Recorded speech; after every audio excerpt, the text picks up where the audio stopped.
You are listening to the Midnight Movie Snack Podcast with Chris and Garrett. Hello, and welcome to the Midnight Movie Snack Podcast, Episode 13, Podcast to the Danger Zone. I'm Chris, and this week, Garrett and I are revisiting an 80s classic that is celebrating its 35th anniversary this month. From Paramount Pictures, directed by the late, great Tony Scott, it's Top Gun. Tom Cruise, Anthony Edwards, Kelly McGillis, Val Kilmer, and Tom Skerritt, just to name a few, star in this adrenaline-fueled aerial action movie. I saw Top Gun back in 1986 in a crowded movie theater, and the reception was nothing short of electric. Since then, the movie has entered the cultural lexicon with its memorable lines, hit soundtrack, and a performance that sent Tom Cruise's career into the upper atmosphere. Garrett and I had a lot of fun recording this commentary. Grab your copy of the movie, your favorite snacks, and let's fly.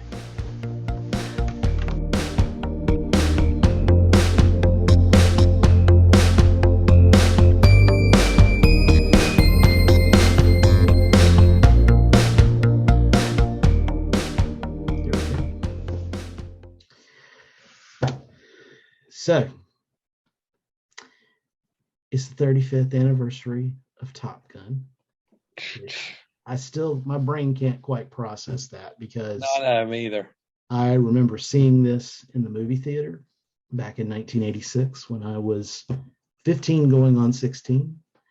But I'm really stoked about this. I will say, other movies that we've done commentaries for, I have watched them in preparation for our recordings, like with just one of the guys. I watched it just to get familiar because I hadn't seen it in so long. I didn't do it with this one because I wanted to see it fresh for this commentary. But I did do a little bit of homework, as much as I could, with everything that's going on with school. And so I'm really looking forward to seeing this. And I'm hoping that it's not going to be another Iron Eagle experience, but that it holds up. But I think it holds up. Yeah. Well, as I was doing a little bit of homework, I was starting to remember that this movie's got a great cast. Of course everybody's like, oh, it's Tom Cruise. This definitely, I think when he showed up in this movie, obviously we knew him from Risky Business, and if you were watching HBO, you probably recognized him from Losing It, which was, I think, the first movie he ever did. Right, it was played quite a bit. Which he also starred with John Stockwell, who is also in Top Gun. So this was like the one that really put him over the top, as a superstar. Yeah, exactly. Over the Top Gun. But Anthony Edwards, Tom Skerritt, our favorite high school principal, James Tolkien. I just wanted him to say Tim Robbins before 2 years before Bull Durham. I mean, this is Val Kilmer. how about Clarence before he was on Texas Ranger? That's right. Walker, So Texas Ranger, really great cast, and so I'm looking forward to seeing these folks again, because this is a movie. I saw it in the theaters. I loved it, like most everybody did, because this was like the highest grossing movie of 1986. But I don't think I've watched it since. Not on DVD, not on cable. Wow. But it's a movie that, if you ask me, hey, do you like Top Gun? I'll be like, yeah, I loved it. I saw it in the movie theater. But just for whatever reason, I didn't see it. After the movie, I didn't see it on cable. I didn't see it, just not because I didn't want to, but just because for whatever reason, the opportunity didn't present itself. So I'm really excited that we have the opportunity to watch it tonight. It's one of those for me that if it comes on, if I'm flipping through the channels, it's kind of like, it's kind of like we've taught this before, but like Shawshank Redemption, Yeah. Stuff like that. I mean, like that's one of those. I mean, like Shawshank is one of those that. Oh yeah. If I see it on, I can't help but like stop and watch. It's just one of those. I love that movie. Yeah, it's good. It's that good. It's one of those I really don't want to ever. And it's so weird. Some movies we've had this conversation before. It's like I may own the DVD and I won't put it in, but if I see it on TV, I'm like, oh nope, I gotta stop and watch it. It's just like, and you can watch it anytime you want to. It's like nope, this is just one of those. It just catches you at the right time, and you just like, I gotta see how it is. Well, maybe I must have just been looking at the wrong time or whatever, because I know it's been on cable and I know it's showed up on TV in the years since it premiered.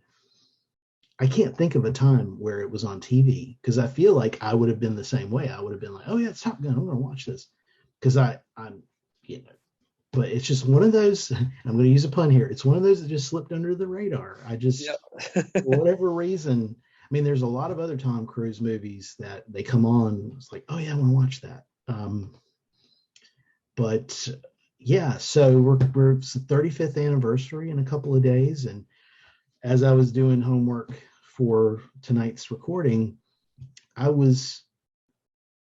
were some news articles out there talking about the anniversary. A couple of the actors, like Rick Rossovich, he apparently was interviewed about the movie for the 35th anniversary. The Navy apparently has something going on about it, like showings on some of their ships, or with the Air Force, in cooperation with the Air Force. And apparently it's come back out in theaters. I looked, I don't know of any theaters around here that are showing it, which surprises me, but that's surprising. But also, I mean, I guess we can talk about this during the movie, but we've got a sequel finally coming out for this. Maybe. Exactly. That's my. If you're listening, that's my aspiration. Yeah, same here. It is incredible, and I know people will say, "Well, it's COVID. It's people in theaters." And I know the last time you and I talked, I kind of ranted about it, because it just, to me, it signals a lack of confidence in a movie. If you're, keep holding it back, it's like the contrast. And in fact, this came up since we spoke. The sequel to A Quiet Place that stars Emily Blunt and John Krasinski.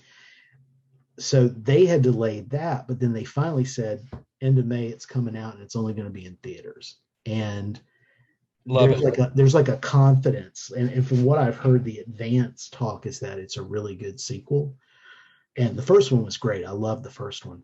Oh, he did a great job with it. Oh yeah, fantastic. I mean, the dude is so annoying because he's a great actor. He's married to an amazing woman, and he's also really good as a writer and director. It's like John Krasinski. On the one hand, I love him, but on the other, it's like, you disgust me. You're too talented. You're making all of us look bad. Exactly. Yeah. But no. Is there anything you can't do? Oh, Captain America. That's what you can't do. All right. Oh, sorry. You went there. You know what? I think he would have been a good. I think he would have. Captain America. I mean, I love Chris Evans, but Chris Evans is Captain America, by the way. Yeah. So yeah, if they do a reboot of Captain America, maybe John can get a shot at it again. But no, he's so this movie, the buzz about it is that it's a really good movie, and so they're like all in. They're like, it's coming out. Whereas some of these other movies that I would say, these are the movies of the summer. Like, these are going to dominate the summer. It should be a summer. This should be a summer movie.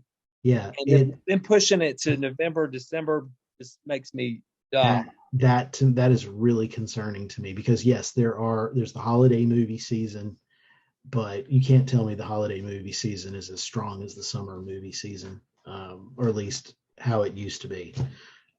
I'm going to go see Maverick. I mean, I imagine you and I will go see it. We will go see it. Yes, when it comes out, but it does worry me a little, because Top Gun is such a great movie.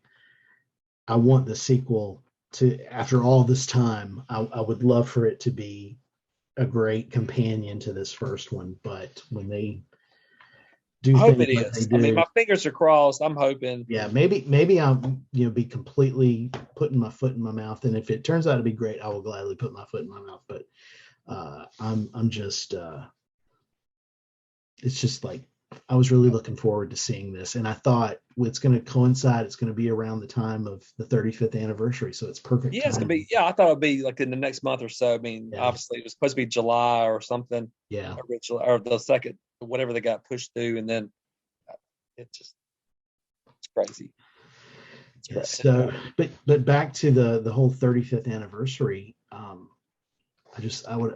I expected there to be more, more fanfare or more, because I mentioned this a moment ago. It was the highest grossing movie in 1986, and I mean, everything, the music, the soundtrack, the quotes from the movie, just the whole thing. I mean, even Tom Cruise, he said a few years ago in an interview, he still gets called Maverick when he goes out on his global tours for movie premieres, that especially overseas, they still call him Maverick. It's that iconic. Yep. Exactly. And so it is. I was reading some of the movie reviews, and of course, when it comes to critics, and especially a movie like this, I take a lot of what they say with a grain of salt. But at the time it came out, critics weren't very kind to it, because they just saw it as some one review just called it a piece of propaganda trash, just said it was pro-military, pro-Cold War, kind of 80s type military mindset. But Even though the next year they had record numbers of recruits, by the way. So for they the Navy, did. They so did. people I throw was that in there. some of the research that I was doing for this, they were talking about how um, that some theaters, actually the Navy or the Air Force, set up like recruiting desks where people, come to the movie theater, they come out, and they would have these recruiting booths in these major movie theaters to try and catch some of these adrenaline, Yep. guys who are amped up from the movie. To like, hey, come sign Sign up. right here. Yes. Exactly. So, but yeah, they said they had the highest application rate for years after this movie as a result. And it's true. I mean, even though as a 15-year-old going to see it, I mean, I wasn't in any position to sign up for the military. It got me pumped, and I look at it from the perspective of, my parents were very patriotic. I've been raised to be patriotic. I love being a United States citizen. I love our country. I was a history major in college. I love American history. And so it definitely it hit all the right chords for me in terms of being like, yeah, this is something we should be proud of. But from what I also read, there were a lot of actors and a lot of people, like musicians, who didn't want to be involved in this movie because they felt it was pro-military, pro-war, pro-conservatism or whatever. But for me, it was like, this is this is showing off like the men and women who serve in the military and make the U.S. military what it is. And even despite all of the kind of negativity, pervasive negativity, I call it kind of less than pro-American sentiment in the country these days. This really was, if you loved the United States, this movie would get you amped up. Yeah. And so that all goes back to what I was saying. I'm really excited about watching this to see, what it'll be like watching it 35 years later, because that's how long it's been literally for me. I So I saw a thing a couple of years ago, about 2 years ago. This is right when I guess when Maverick was being talked about being done. Maybe it was during filming that already started. Don't remember exactly, but I remember. Oh, maybe I think the song came on the radio, maybe on the 80s, on the 80 station, 80s on 8, and like Logan, and I was letting him. It was on. I was maybe it was the Danger Zone song. Maybe it was Kenny Loggins. I think it was that one. And so I showed him a picture. I told him that it was a movie called Top Gun. I told him, I kind of gave him the premise, and I said they're making a sequel. And I showed him a picture of of what it looked like, of the guy, I showed a picture of Tom Cruise and Kelly McGillis, and I showed him a picture of what Tom Cruise and Kelly McGillis look like now. And I mean, I'm not trying to be ugly toward Kelly McGillis. I mean, it's just like we all age is part of life, and we all can't be Tom Cruise. Okay, so let's just that's true. Throw that out there. So I'm not trying to throw it under the bus. But Logan, and this is like a 10-year-old at the time, maybe 11, 10 going on 11. He's 12 now, going on 13. But he goes, "Oh my gosh, he hasn't changed one bit." I mean, he's just like, he's picked up. He's like, "Who's the old lady?" And I mean, it's like, not trying to, sorry, Kelly, for that, because I mean, oh, look, people said that about me or anybody else. She lives in North Carolina now too. She lives I didn't know that. That's Henderson cool. County. Yeah, supposedly that's what I Which heard. county? Henderson County. Oh wow! But it's just the fact of going, but it speaks more about Tom Cruise than it does it's unfair to Kelly McGillis. It's just like he he is, him and Paul Rudd. I mean, they just are continuously ageless. Yeah. They just don't get old. No, they don't. They don't. That is, that virgin blood they drink, that stuff like that. Well, hey, I would not be surprised. Let's just leave it at that. Okay, so yep, let's jump in. Let's go. Yeah, I've got it set. I know how we watch these things. Like the things are synced a little differently. Mine's at 0, absolute 0. I've got a black screen. I know as soon as I hit play, the Paramount thing will fade in. Or where are you at? Okay, I'm at 0 too. Okay, I got it exactly the same way. All right. So for everyone who's listening and is going to join us for this commentary of the 35th anniversary of Top Gun, grab your copy of the movie. As I put it on the Instagram post, your legal acquired copy. Yeah. And I'm going to count us down from 3, 2, 1, play.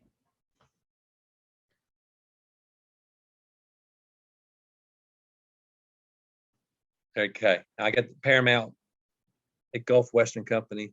Yep. There's that soundtrack. It's Harold Faltermeyer, who is going to do. He's the composer, co-composer for Maverick. Good. Him and Hans, another German. Zimmerman. Hans Zimmer. Yeah, they're doing it together. Tony Scott, unfortunately, has already passed away. Yeah.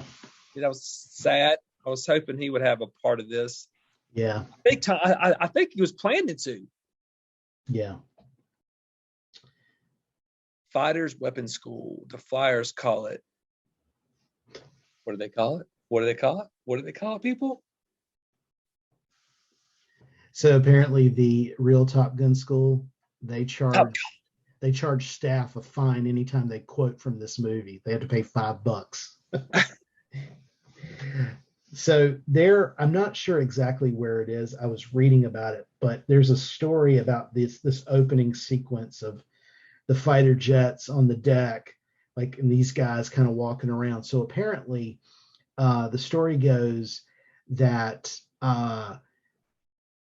Tony Scott was trying to set it up for a certain shot. Like he wanted things to be backlit by the sun, but the carrier captain had altered course of the ship. So when he asked, can we continue on the previous course? And the captain said, well, to do that, it's going to cost $25,000 to move the ship. So Scott got out his checkbook, wrote a $25,000 check so that they could turn it and he could keep shooting for another 5 or 10 minutes. But apparently the check bounced. So. Oh, a check. Yeah, I can write you a check. Sure. I just got a warning that my internet connection is unstable, which is like I'm supposed to have fiber. A second ago, so yeah.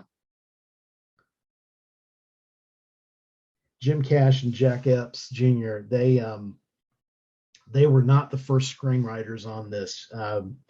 This movie was actually inspired by an article from California Magazine, and Simpson and Bruckheimer, the producers, they were trying to find writers to come up with an idea, and they wound up going with Cash and Epps. But apparently, this story went through a lot of iterations before it got to the final version. There's old Kenny Loggins. Yep. Just one thing I'm noticing here watching this is that Tony Scott, rest in peace, like he was such a good, like he had such a great visual eye for stuff. I mean, just the way this is shot and put together. I mean, it's just a really, really stylish. Yeah, I agree. I mean, there's no, I think we may have mentioned this at the end of the Iron Eagle podcast, but remember I looked this up. Oh, the budget. This had a lower budget than Yeah. Iron Eagle had.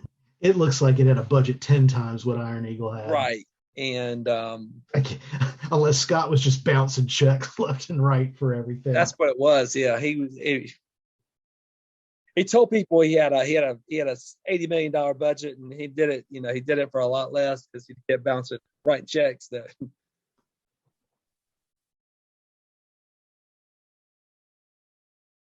I didn't talk about our snacks for tonight, so I was trying to come up with snacks, things that I would have likely had, not necessarily in the movie theater, but snacks I would have eaten back then. So I was trying to find hot fries. Couldn't find hot fries. The closest thing I found was Chester's Flamin' Hot Fries. I don't know if you can see it. There it is. So I got these Chester's Flamin' Hot Fries, and because you know me, I got a cherry pie. There you go. That cherry pie. Have you got hey, there you go. Your Slacker McFly, just like your old man. Exactly. There he is. I don't know if I ate Twix a lot. I don't think I did eat a lot in the movies, but I got Twix tonight. That's a rarity for me, but I mean I like them. I just don't get them very often. So apparently, the first time Cruise went up in one of these jets, he threw up. But when he got, it was a flight to try and convince him to sign on for the movie. Apparently, he threw up because the guy flying, his nickname was Bozo, and he deliberately rolled the plane to make Cruise, and when Cruise landed, he got on the phone, called Jerry Bruckheimer, and he said, "I'm in." So it was in? Mm-hmm. Yeah. That fits Cruise's MO. He always likes to do stuff that's a challenge. Yep. Oh, he does. And I mean, he's a what do you call it? Junkie. He's a adrenaline junkie. Yeah. Yeah. From motorcycles, he's got his own. Yeah. He's got his own air. He got his pilot's license now. So I've had a few of these Flamin' Hot Fries. I'm telling you, my mouth is already on fire. Good thing I got a drink. Oh, and I'm drinking Diet Dr. Pepper tonight. That's my snack.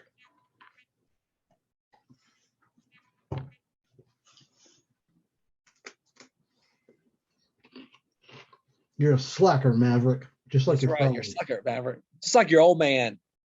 Hey. James Tolkien. The man. Yeah, I love it. Yeah.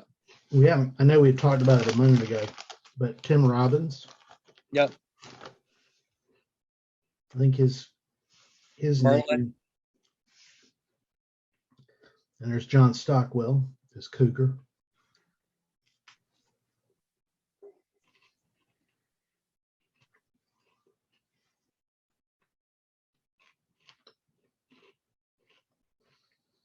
Didn't Tony Scott direct?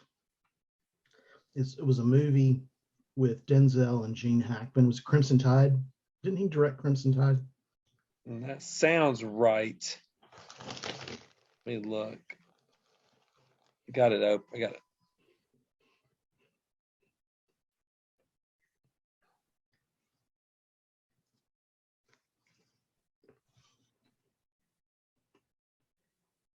Yeah, Crimson Tide.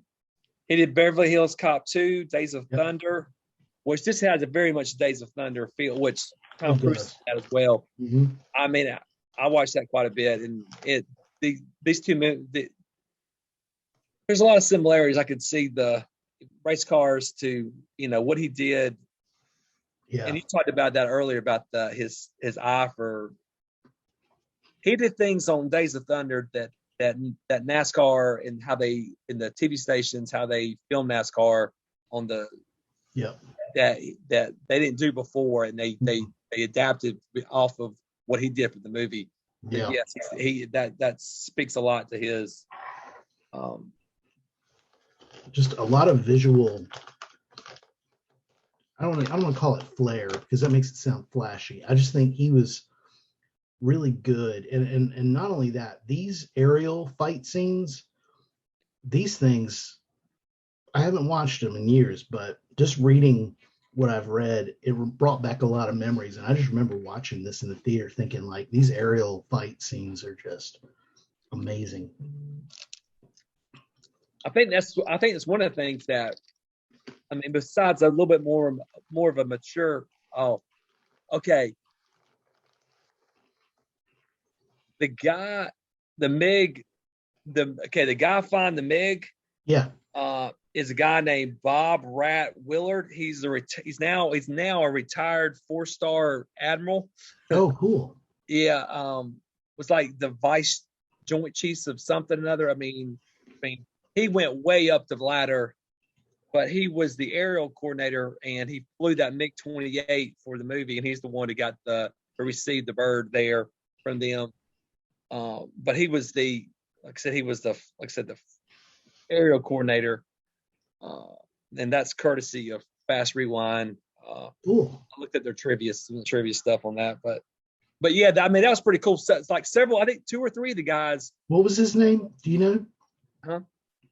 The guy that was Bob, and his nickname was Rat, and Willard, and he just retired like in 2000. Not too long ago. I mean, I don't know if it was 16, 18. And at one point in time, he was in charge of like quite a bit of the certain amount of the ocean about, whatever the coverage and stuff he had. I forgot. I mean, just there's a lot more detail on Wikipedia under him, but I mean, it's just pretty cool. But pretty cool that several of the guys who helped out in this movie or who these guys are based on. Went way up the ladder, which kind of goes, which is kind of going to go back to Maverick when we finally see it. But I think that's kind of the deal that, Tom Cruise is, that Maverick should be way up the ladder himself. Maybe not a 4-star admiral, but he should definitely be up. He should definitely, is being in as long as he's been in, he should have more standing in the Navy. And I think it's part of the storyline about how they,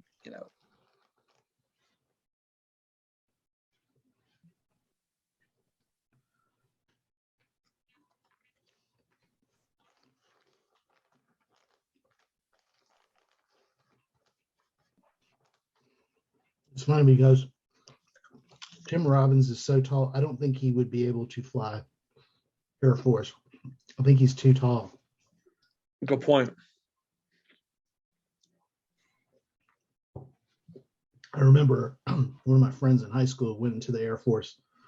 He was a couple years ahead of me. I remember him telling me, he's like, dude, you should, if you want to learn how to fly, you should go into the Air Force. He's like, because they like short guys. And I was like, what? He's like, yeah, they love short guys because they got a lower center of gravity, and like it's just easier for you to handle flying in a jet. I was like, wow. And this was not long after Top Gun, so I was like, Top Gun for me.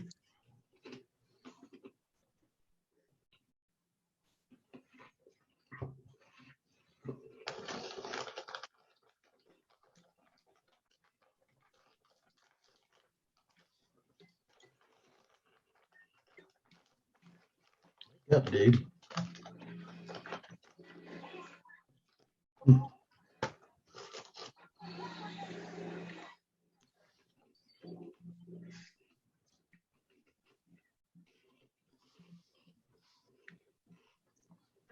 You slacker cougar. How many times are we going to use this joke? As many times as we need.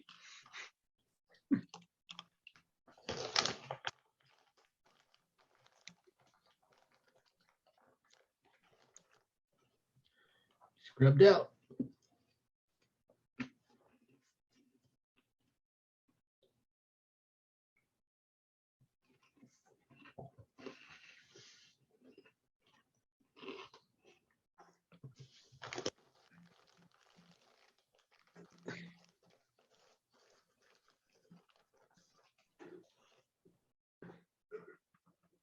Thanks for losing it.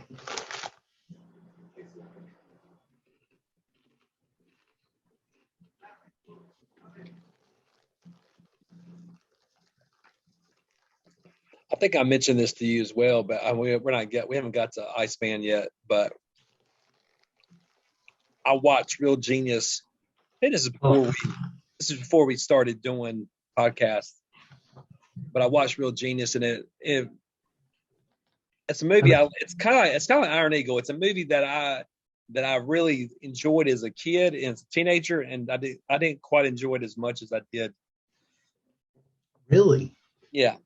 I love it. It's like I saw it recently. Well, I say recently, I saw it in the last year, and parts of it are a little, but overall, Val Kilmer's so good in that. He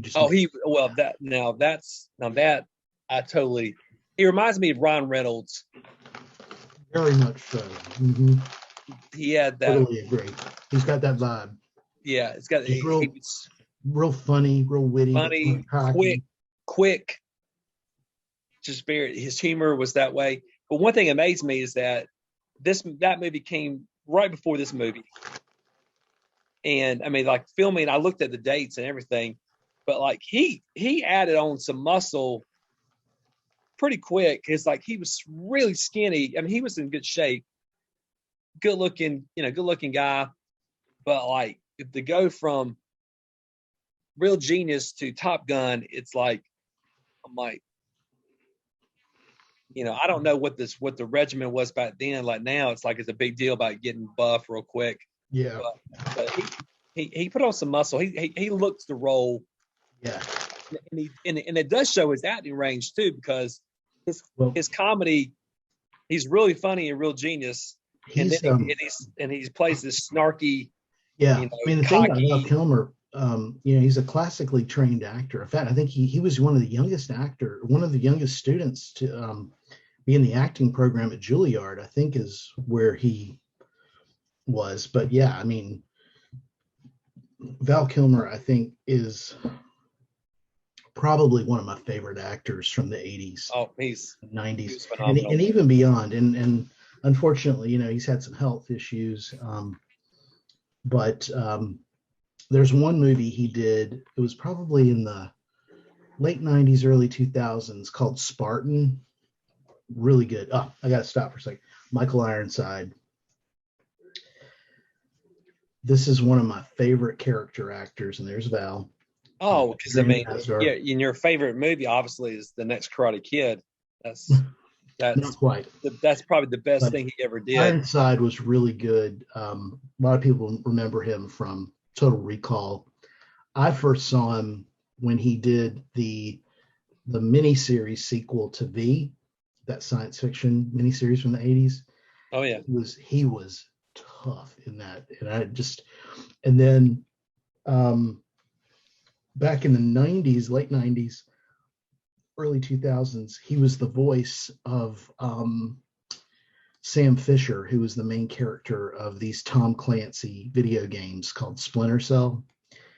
Ironside was the voice of the main character, and he's a really good actor. In fact, you and I saw him recently when we went to go see Nobody. He played Bob Odenkirk's father-in-law. Yeah. He's put on some weight, but yeah. But yeah, apparently I wanted to comment. So apparently Val Kilmer did not want to do this movie. He was contractually obligated to do this movie. And he and Cruise, it's not that they didn't get along. It's just, but they did not socialize. Like they kept their distance from each other. In fact, Cruise apparently didn't really socialize with most of the cast because he was trying to keep his distance from them.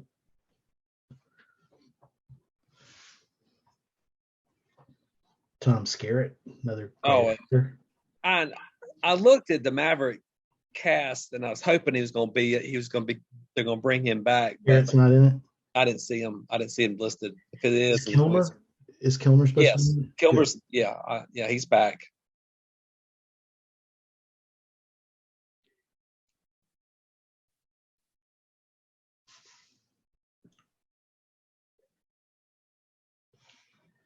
But yeah, Kilmer didn't want to be in this film. He was forced to do it. I'm glad somebody twisted his arm. He and Cruise kept their distance from each other. They never socialized. There's Rick Rossovich. Rossovich apparently got in trouble on the ship that they were filming on. He smarted off to an officer and got kicked off the ship for being disrespectful.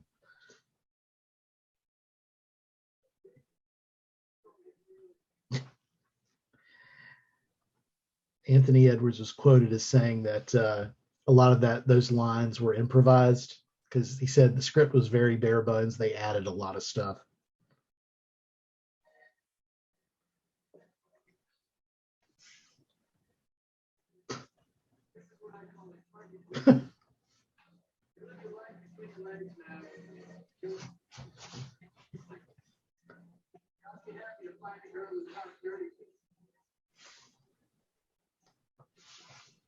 Yeah, it's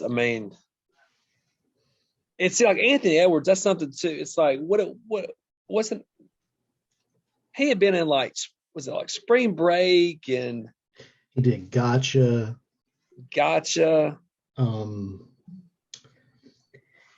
Revenge of the Nerds. He was in a movie, yeah, Revenge of the Nerds. He was also in a movie towards the late 80s that doesn't get a lot of love, but it was called How I Got Into College. He plays a college recruiter. He was really. I remember watching that. I do remember going. I saw it at the theater. Yeah, I enjoyed that movie, and he played a college recruiter in it. I think I watched that when I was in Wilmington. And then, of course, he went on to ER. And of course, that's where he made so much money off of that. He does things every once in a while. The last time I saw him in anything, he was in Zodiac, which was a David Fincher movie about the Zodiac killer. He played a cop.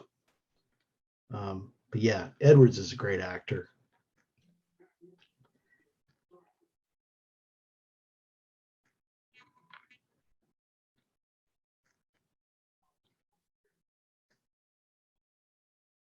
Oh, he was recently on Designated Survivor. Oh, okay. Yeah, I do remember that. And he does make a cameo, which is pretty awesome. Him and Val Kilmer both are in Planes, the Disney Planes. Oh yeah, I remember reading about that. They both have. So yeah, he did the High School USA movie. He was actually in Fast Times at Ridgemont High. Revenge of the Nerds. Gotcha.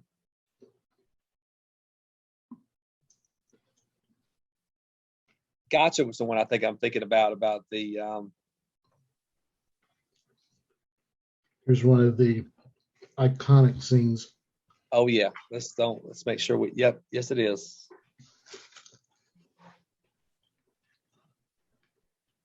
When I was in college, me and my buddies, we went to Raleigh to eat at a restaurant one night. A bunch of these teenage girls were there. They thought they'd be cute. They tried to reenact this scene with us, taking on the Tom Cruise role. They sat there. It was like 3 or 4 of them. They were singing this song to us in the restaurant. I guess they had dared each other to do it.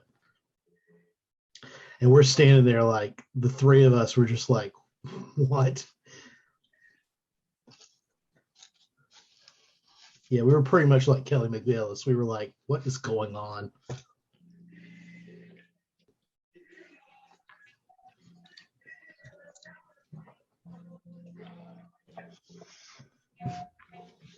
Whoa.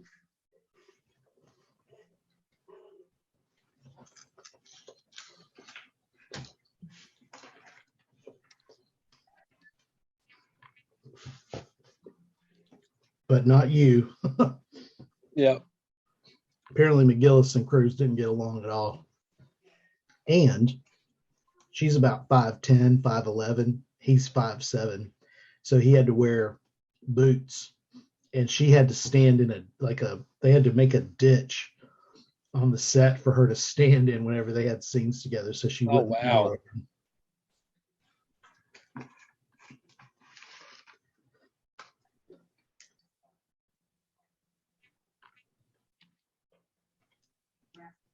So supposedly her name was supposed to be Kirsten Lindstrom, Mm-hmm. and she's supposed to be like a bimbo character. How she was originally written. This guy that she's with, I'm sorry, I didn't mean to interrupt. I just wanted I know. Yep, I know you're gonna say.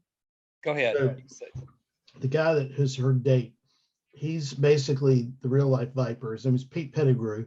Yep. He's a retired Navy pilot, and he's a Top Gun instructor. Yeah, he's the real Viper. Yep. He shot down a MiG during the Vietnam War, so he was a technical consultant on this film. So actually, they changed Maverick's first name from Evan to Pete as a tribute to Pete Pettigrew. That's what's that too. Is like, yeah, his first name was an early draft was Evan. Mm-hmm. Yep. But Don Steele, who's the head of Paramount at the time, she wasn't going to have it. She says that the character needed to be more intellectual, didn't need to be such a bimbo, and so it was because of her insistence that they made her change her character up. So she became Charlie Blackwoods. Is that thing? That's her name. Yep. And her position as a consultant and whatever she does.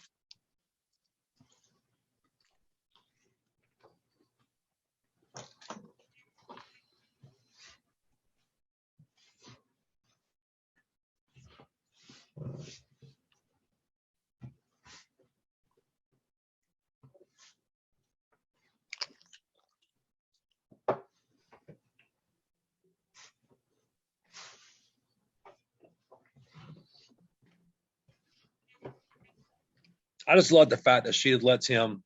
Yeah, you can tell right there she looks taller than he is. Mm-hmm.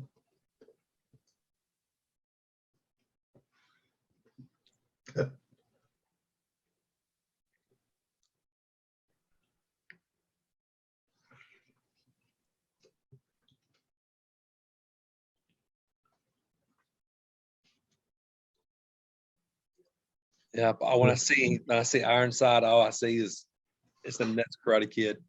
I see Pat Morita kicking his tail. Aye.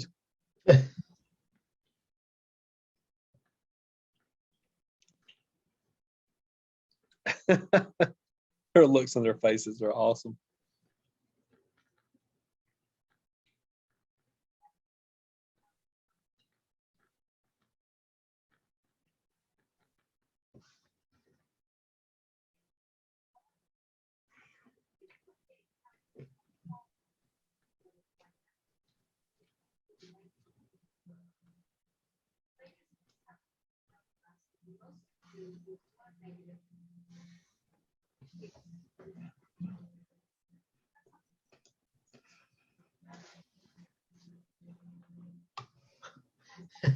We.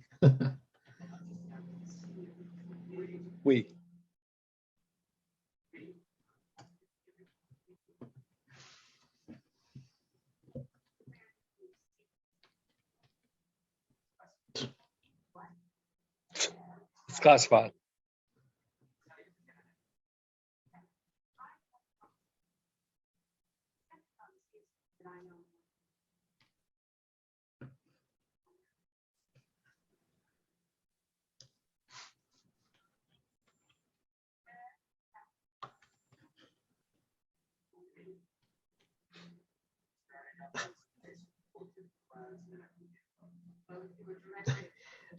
That Kilmer's comment there, that was that one right there, that was ad-libbed.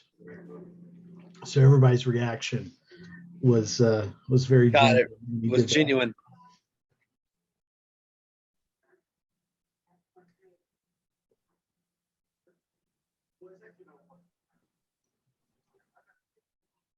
I got a great Polaroid of.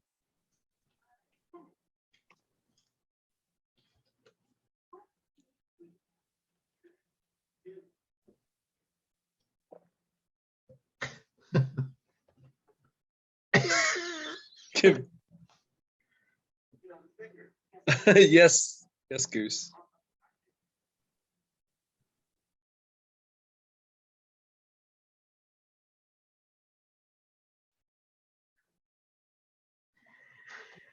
You're the one. Yes, ma'am. Oh, I'm the one, all right. Yeah. As Corey Feldman would say, I'm the kid. That's me. Also, for their scenes together, apparently she didn't wear any shoes, and he wore Boots. Yep. Which I know, like, Cruz gets a lot of drubbing for his height, whatever, but I'm like, who cares?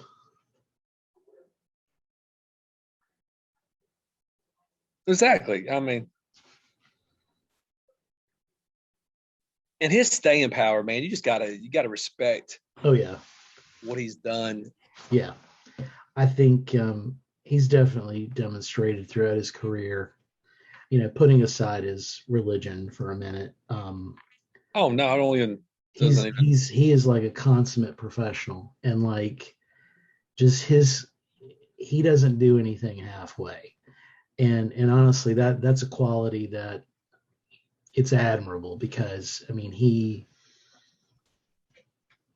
especially like in the later part of his career, like in the last 10, 15 years, I feel like he has just been incredibly like fearless to try things, do things.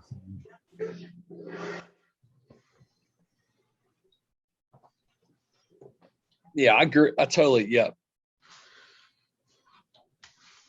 And I mean, and what he's done with the Mission Impossible franchise. Yeah. I mean, I think it's like, I thought it was good to begin with, but then what these, the last four have just been, I think, tremendous. Just they just keep getting better. Actually, it's kind of like the Fast and the Furious franchise with them. And I'm not the biggest Fast and the Furious fan. It's just like, but I like it.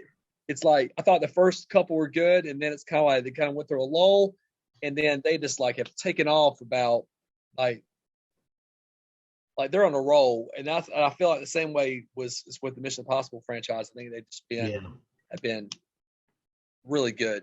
Yeah. And I mean, and you got to give it to him, and that's the.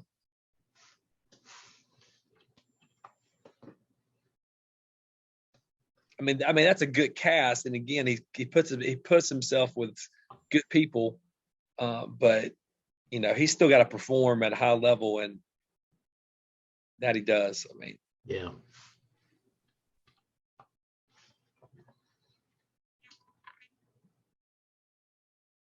So I mentioned earlier that when Cruz flew in a jet for the first time, he got sick, but when he got off, he called Jerry Bruckheimer and said he was in. Well, apparently Cruz didn't want to do the movie, and Bruckheimer and Don Simpson, they wanted Cruz, he was their first choice, but he didn't want to do it for whatever reason. And so they were looking at other actors, but a lot of actors turned it down because they thought it was too pro-war. But apparently, Charlie Sheen auditioned, but he was too young. They thought he was too young. But what's interesting, and I know because you and I saw this movie, he wound up spoofing this right when he did Hot Shots in '91, which is so good. Yeah, that's a great. Him and John Cryer hooking up before 2.5 Men. That's definitely another one we need to do. We need to do a commentary for that one. Yeah, I agree. That's.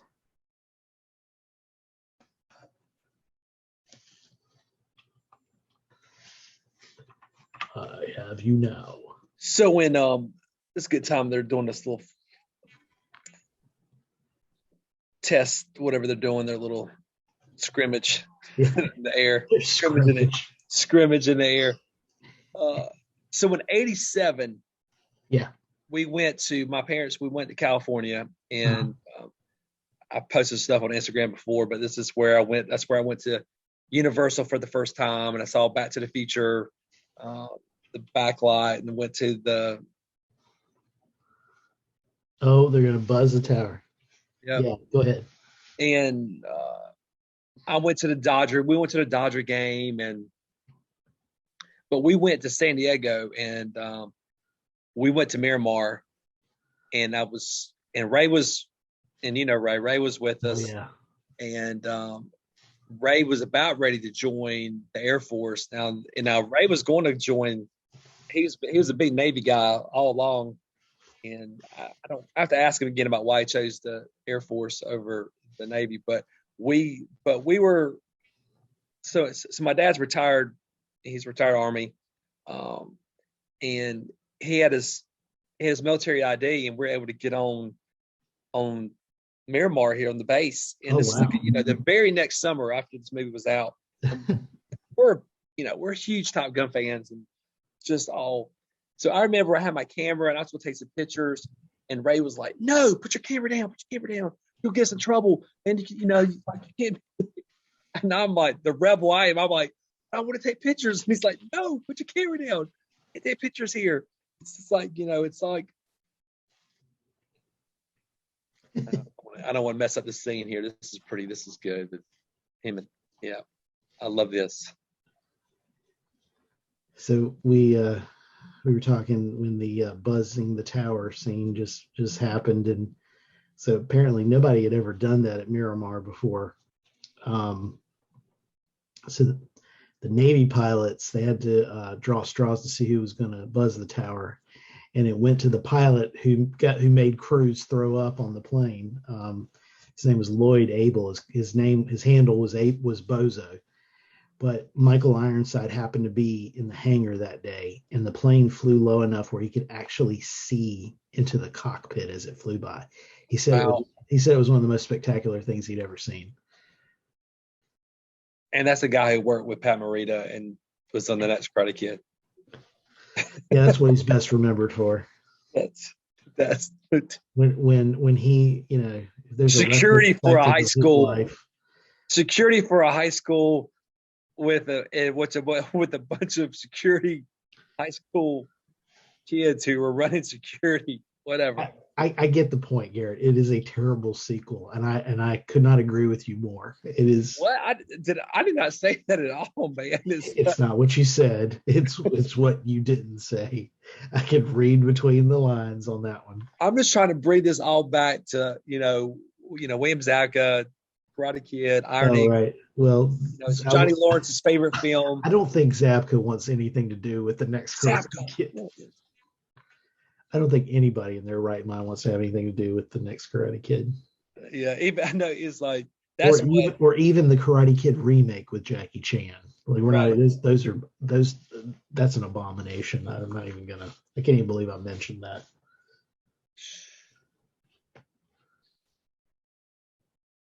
I hear nothing. I see nothing. I know nothing.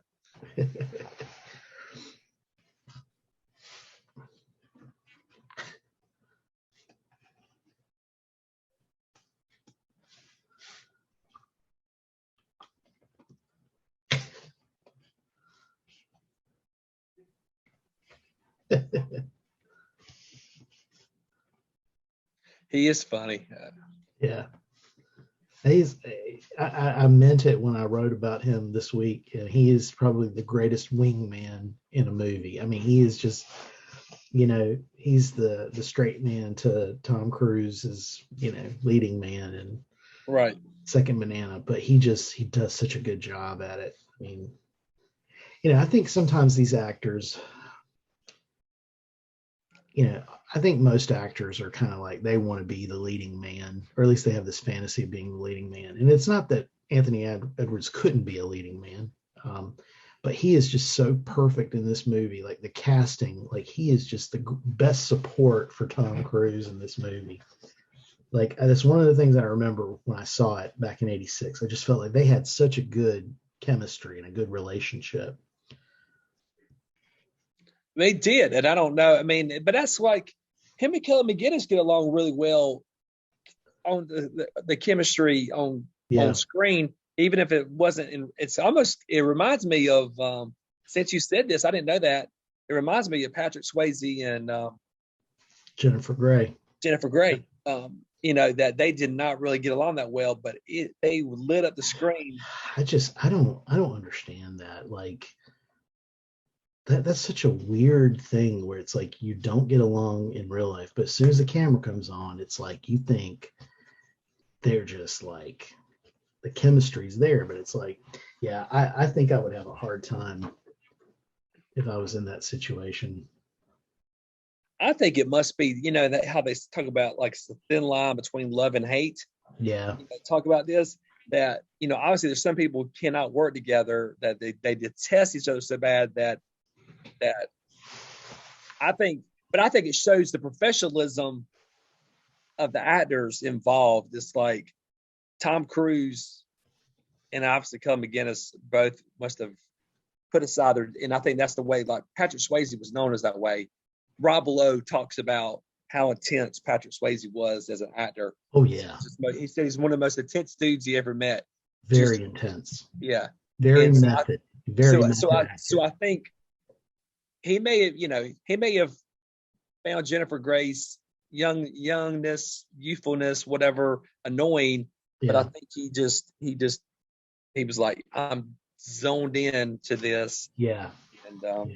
Yeah. Swayze took acting very seriously. I remember an interview with him when Dirty Dancing came out, and you could tell like he's all in, man. He takes it seriously.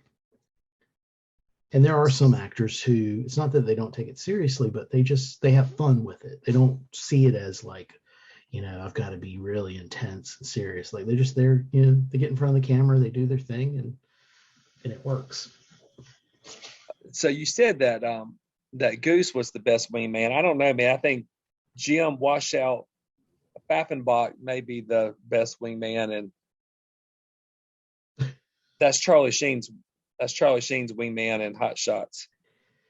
Well, Jim Washout Pfaffenbach is played by the great John Cryer. yeah. I'll just let you leave that comment there. I don't think I need to respond to that at all.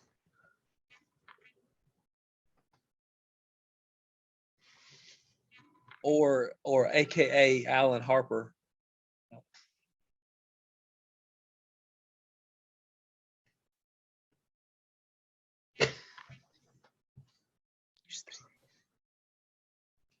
Hey, I do stink. Haven't And here's now I don't another remember seeing that. other iconic scene. Yep, it is. It's just here he comes, man. Yep. Another This is Kenny Loggins what every song. woman, this is what every teenage girl in Yeah, Up. there were I just want to girls in say the it's Up. theater that were making all kinds of noise during this scene. I gotta say, it's a tribute. It's a testament to Bruckheimer and Simpson. They knew, like, we get Cruz and all these guys out here oiled up and shirtless. The women will go wild. So apparently, I think I saw the movie years ago in the '90s. There was a movie with that Quentin Tarantino didn't direct it; he starred in it, and he did this whole monologue about how this scene has like these homosexual like undertones to it, and how Top Gun was actually a gay movie or something. I remember when I saw the movie, I was like, that is the craziest thing. It was funny, but it was just like somebody spends too much time thinking about stuff. Okay, everybody's got their shirt off except for Anthony Edwards. Yeah, because he's I don't think it was as important for him to bulk up and beef up. Yep. He goes, Again, because he's the straight man too. He's the I'm your funny sidekick. guy here. I'm brought in. He's the sidekick.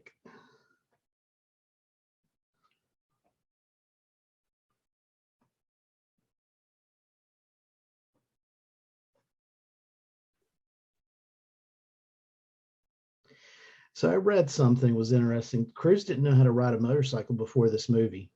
He had to, some folks at some motorcycle shop in California let him practice in their parking lot. Well, and now But that's he the got guy good who at ends it. up doing his own stunts, Yep.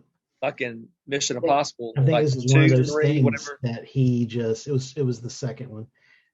This is one of those things where he just kind of when he gets in, he tries something new, he commits, he's all into it.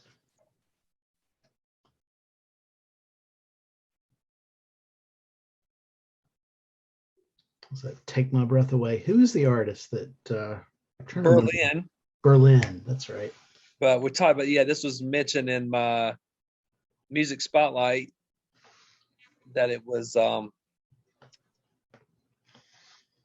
what's his name? He wrote it. Uh,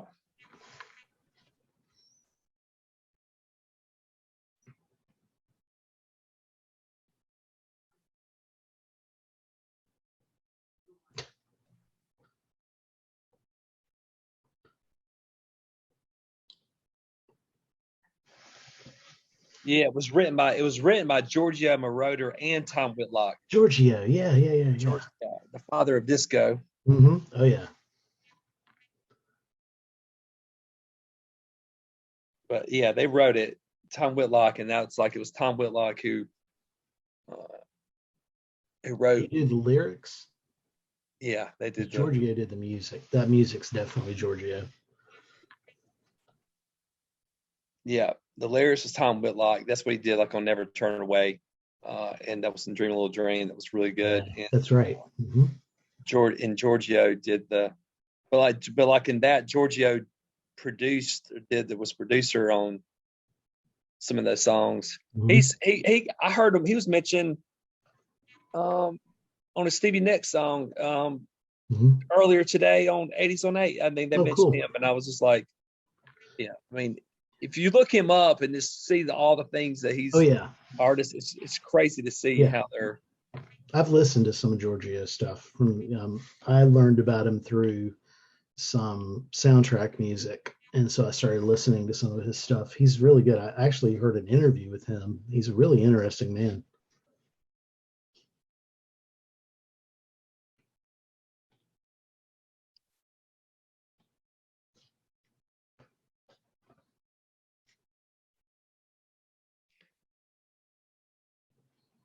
It's funny watching Cruz in this. He still kind of has that risky business youthfulness to him. Yep. Still, he looks like a kid in this thing. It's still so baby. I mean, he's eternal Yeah, youthful, but he does he's got a aged baby well. face Yeah. still. And that's kind of what I was talking about earlier about with Val Kilmer. Just the fact of that jump he made from real genius to this, it's just like Mhm. it's. Oh yeah. I still kind of go like, wow, because it's like, I mean, really, you look at the time frame. It's like 1 year. It's like less than a year, Yeah. and it's just like I he think looks. Kilmer is an actor who has shown versatility that not many actors show because like you just said, so he did comedies. Not only did he do Real Genius, he did Top Secret, which was by the guys who made Airplane and Naked Gun. And if you haven't seen Top Secret, you really should because it's hilarious.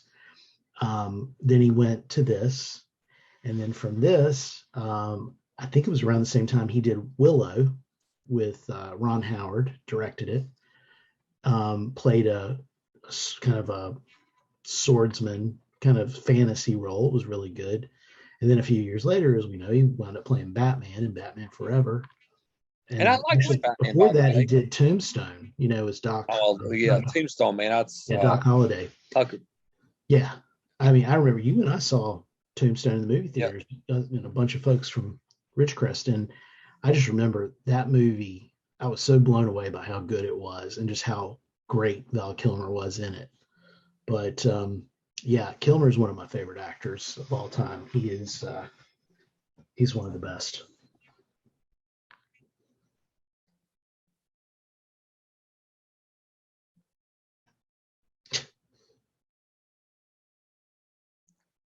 Let him take a shower, lady, Yeah, please. I'm gonna Let soak him. up. Mm. You should have. He's got sand everywhere. He's got sand in his crotch. It's like sweaty. Ugh, You know, come on. yeah. I mean, the motorcycle ride over took some of it off, but He's got like dead bugs in his hair and stuff like that from riding in the motorcycle. Okay, so this scene right here, this was shot after post-production because Paramount wanted more of like love scenes in the movie. So she's wearing a hat because she had dyed her hair color for another movie after they wrapped filming on this. And his hair's a little bit longer in this than it was in the previous scenes. But yeah, her hair color is like completely, it's darker. And so they made her wear the hat to cover it up.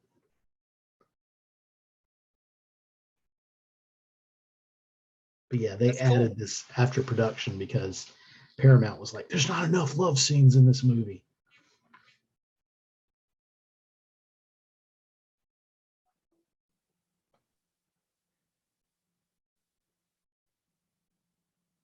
Bow, chicka, bow, bow.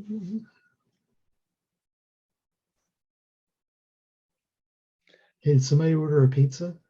Bow, chicka, bow, bow. Yeah, I can. Since you said it, you know, we're just talking about how boyish he looked, and he's not that he, you know, like I said, the guy's eternally youthful, but he does look even looks a tiny bit older, Mm-hmm. like from the Yep. scene that we just got through seeing at the house Yep. with her. You could see that as a little bit of a growing. I mean, Oh yeah. it's kind of reminds me of like when you know, the end of Hiding Out with Annabeth Gish and Mm-hmm. John Cryer, to my John Cryer. That, you know, that was filmed like 4 or 5 months after the original initial, you know, production was happened, and you know it's supposed to be set in the future that they're, you know, that they finished high school and he's in college, but like John Cryer really looks, you know, she, you know, like Annabeth Gish just cut her hair, but with him, he had put on a little bit of weight, and he it really changed his whole look. Oh, Yeah. it's great seeing Meg Ryan. So this was Meg Ryan before Dennis Quaid. Apparently, she and Anthony Edwards had a thing going on. Like they had a relationship after this movie ended. And there's a little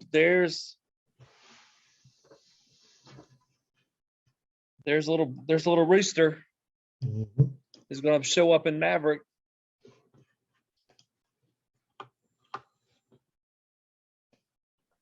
Yeah, his son is in Maverick. It's going to be called is Bradley Rooster Bradshaw.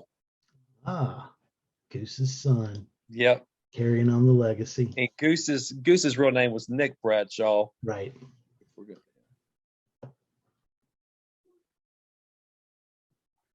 Yeah. Oh yeah, her hair right there. That's perfect. You're talking about what you just got through talking about. Her hair looks nothing like she got the looks nothing like, yeah, it's much darker looking. Very much. Hanging out of the baseball cap. Yeah, I mean, if you didn't know that, you probably would have not really paid attention. But in hindsight, it was like kind of weird. Like, why is she wearing a hat? Like, she doesn't wear a hat anywhere else in the movie. But yeah, her hair's a little bit longer, and it's darker too. Yep. And you're right. That scene in the elevator, Cruise looks like he bulked up a little bit. Yep. I don't know what he did after Top Gun, but I could look it up.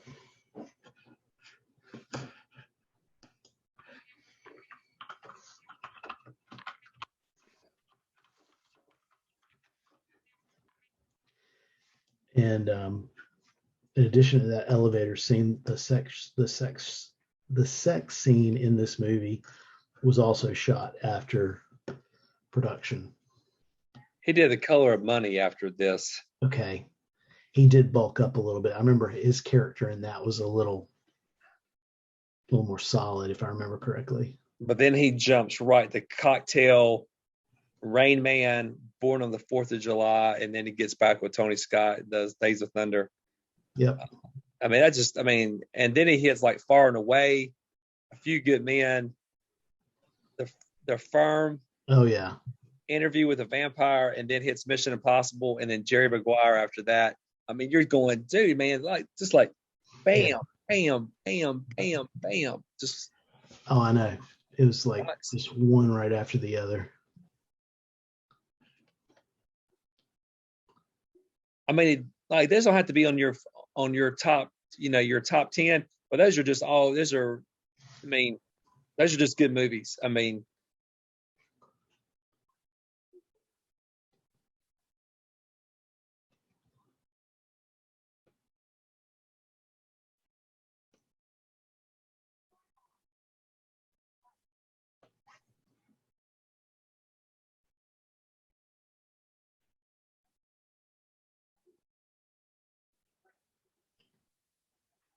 So Cruise forgot his line in this scene.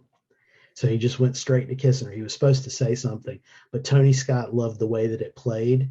He kept it in the movie. This was the scene I was talking about. This was shot after production.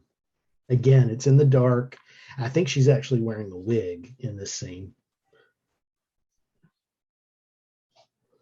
Gosh, I remember seeing this in the movie theater. The girls in the theater were like going nuts. The volleyball scene and this scene, the girls were like just oohing and on and making all kinds of racket. Like what I remember when I was saying, he's giving her the tongue. It's just like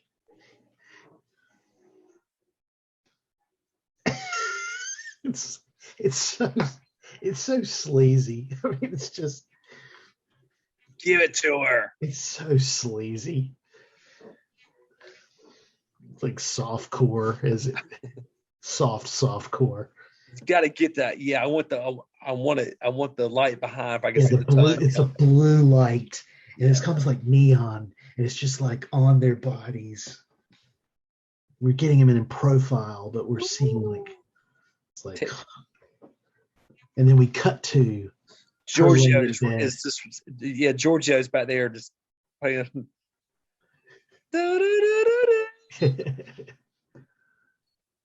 Top with like is going, take my breath away.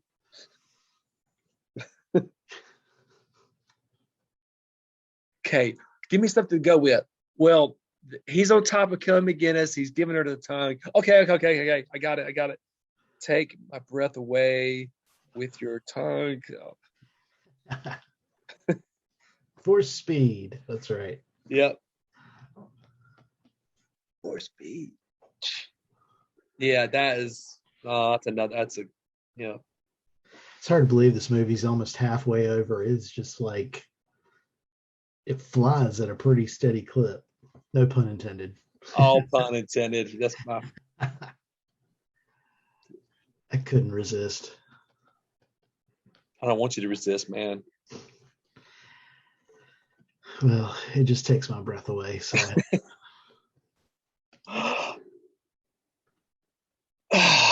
Sorry.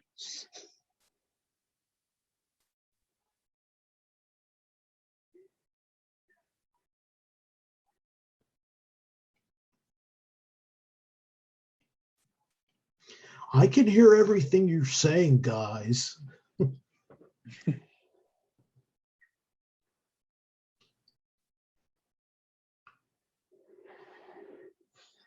Man, I wish Chappie would come and help out. Chappie. Look, Hold I on. love Louis Gossett Jr. But I gotta get my Walkman together real quick. Hey, I get my tape. True story. True story. Louis Gossett Jr.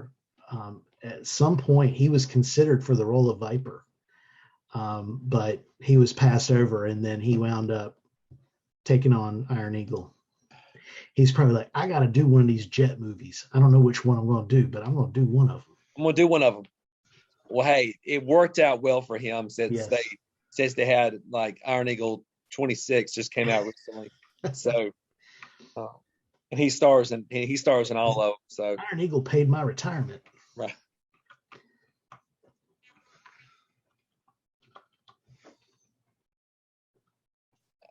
Oh, gee, oh man, we seriously. I hope we can get I hope we can get Heather Haas on and talk with us.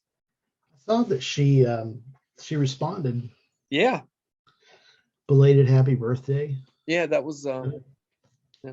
Well, I can't remember. Have we put the Burbs on the schedule?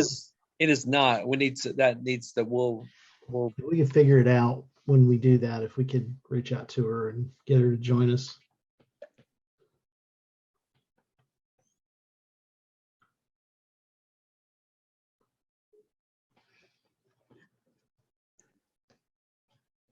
And those who are listening, Heather Haas was in Iron Eagle and the Burbs. Yep. Yeah.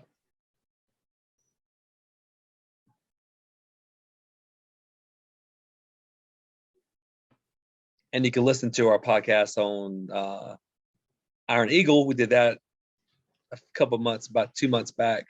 Yep. I'm trying to forget. I'm kidding. It's one of those things. It was there's certain parts that are just really good, yeah. And there's certain parts that you wish you could probably. I'm sure they do too, that you could edit or whatever. But I think we said it then, and I think it bears repeating that this movie has a much more of a mature content, and it's not so much that like softcore porn we just saw with Tom Cruise's tongue and Kelly McGillis' mouth, but the fact that there's more adult themes going on, and I think it resonates. It has more staying power. Where Iron Eagle there's kind of we talked about the whole little like the Aviator Club thing going on with the little hideout with the type of stuff, and that resonates with young young adolescents. But that doesn't. It just doesn't still hold, it just, that part, and it comes off a little kiddie, now that, yes, that we're older. You never leave your wingman.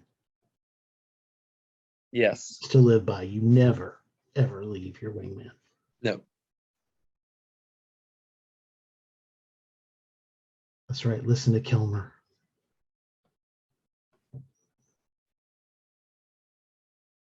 My side.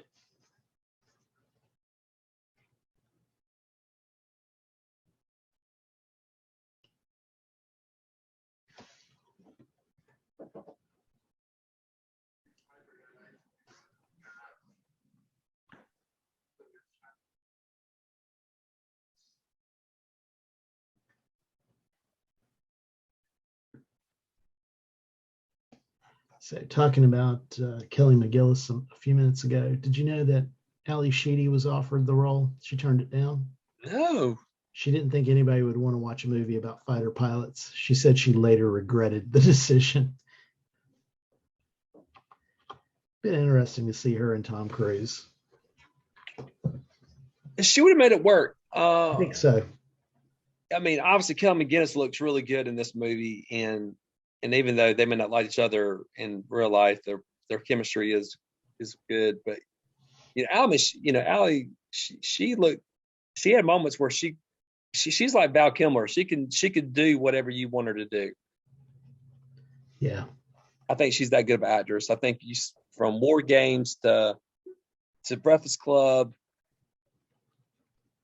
she could change it up. If you needed her to be the hot girl, she could be the hot girl.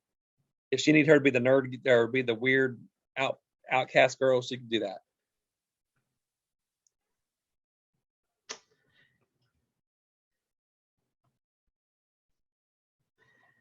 So Penny Benjamin is in the sequel. That's who Jennifer Connelly's playing. She's the admiral's daughter that Maverick got in trouble with.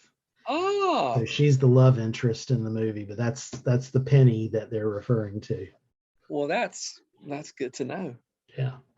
So this scene with Edwards playing the piano and singing Great Balls of Fire, this came to Tony Scott like the day of filming. This was not in the script. And Edwards doesn't know how to play the piano, apparently. He had to fake it. That's why you never see this. Yeah. Well, it's like Charlie Sheen having to fake being the piano when he did jingles on Two and a Half Men. He didn't know how to play the piano either, so.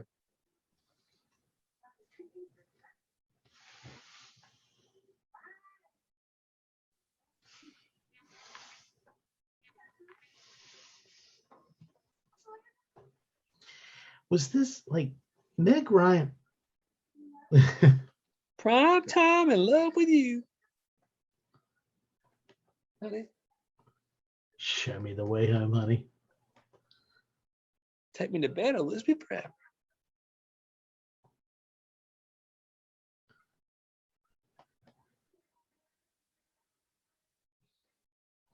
There's no way he could be playing those notes. Yeah, of course, yeah. But there's Tom Cruise. Tom Cruise got us.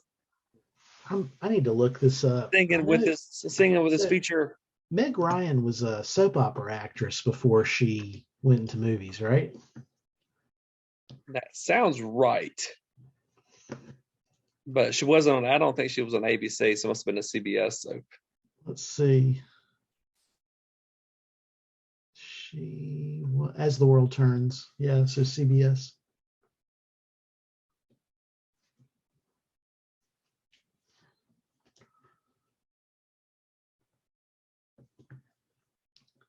Yeah, she and Dennis Quaid got together in 91.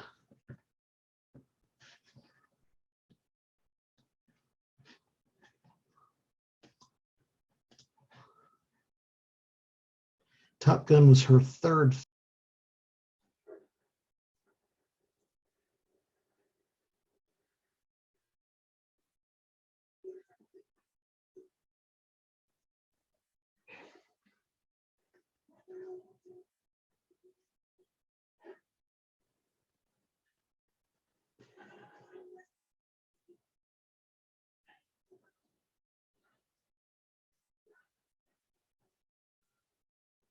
Danger Zone. Singing Kenny Loggins.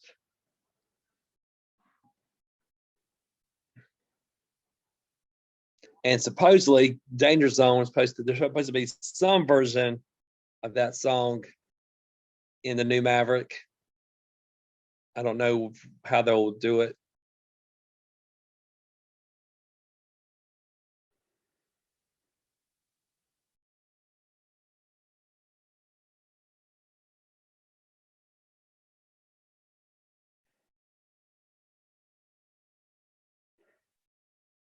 And the danger.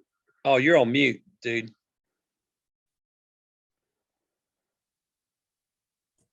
I sure am. I've been on mute this whole time. Yeah. So the Danger Zone, that was another one. Just like Take My Breath Away, Georgia Moroder composed the music, and Tom Whitlock wrote the lyrics.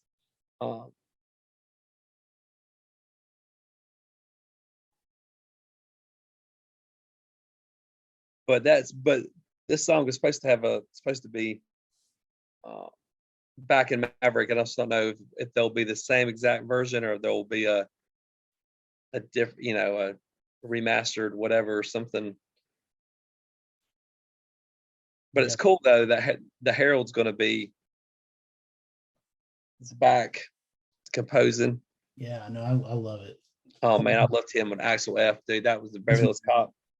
That was so good. Like when I think of 80s movie soundtracks, it's like you can't not think about them without thinking about Harold Faltermeyer. Yeah. His sound was just very 80s. Oh, definitely. And I didn't mention in my video when I did the music spotlight,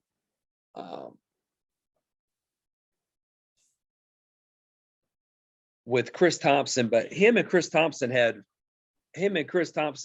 teamed up a couple times on some stuff in the late 80s, early 90s. They wrote a few songs together, and it was, so it's kind of cool about how all these guys got a connection with each other. But I guess when you throw Giorgio in the mix, it's like he his hand reaches all over the place. He's worked with everybody. Oh yeah, this is And on when I was reading the Fast Rewind, some of the trivia on this movie, Mm-hmm. I don't know how many times people have wrote in. These people arguing with each other about why this canopy scene, about what the thing coming off, how like it wouldn't have been like it should have, like the glass should have broke, or and all this different stuff. These people are Yeah. being like, there's a lot of arguments about, well, I flew and I know this and Oh, military. wrong, and Yeah. It's just like, folks, first of all, it's a movie, and it's like he had to die. Originally, the plane was supposed to, like, he was stuck in the plane and it blew up after Maverick ejected. So he was supposed to have burned to death, They changed it because I think the consultant on the movie said that that's one way somebody could die, that if the canopy didn't blow away in time, you could.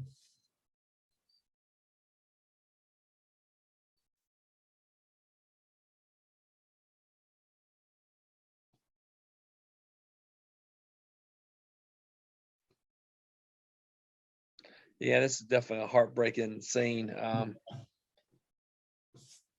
And I think, what you mentioned about him being the best wingman, I think that's, he gave a lot of,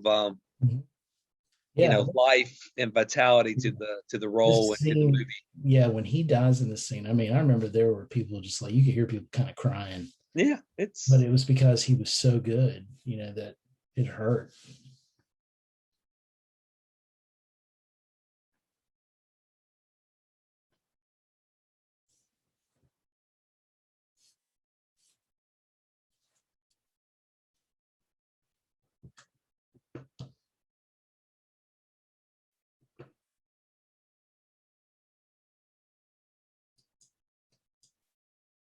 So yeah, I mean, you're like an hour into the movie, a little over an hour, and you're that vested into the character that when he dies, you go, yeah, no.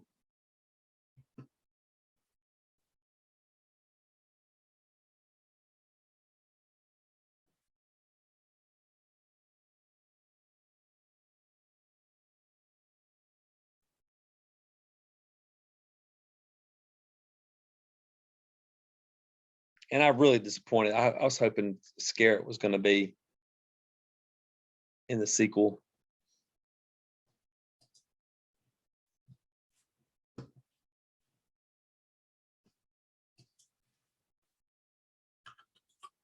Yeah, it was your fault.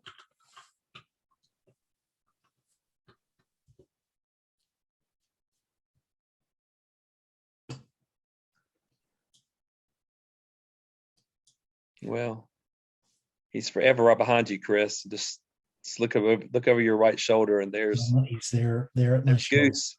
There's Goose. He's just smiling from heaven on top of your shoulder.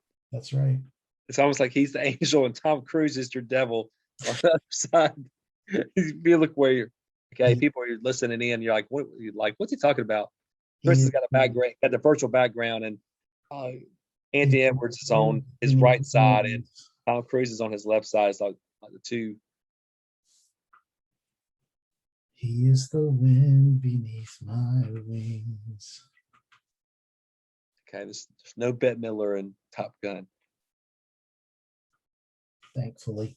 Yeah, like please, no. Some things just don't work. It's not. Tony Scott says, nope, not happening.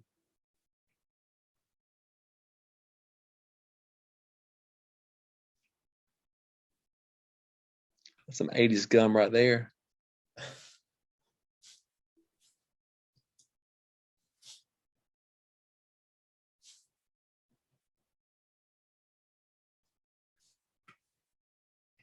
This is Back to the Future. That picture would start to fade.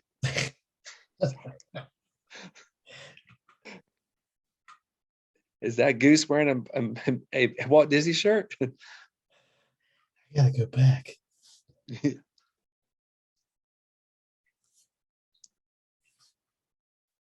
We got the Back to the Future connection already here. So we got a Karate Kid reference. We got a Back to the Future.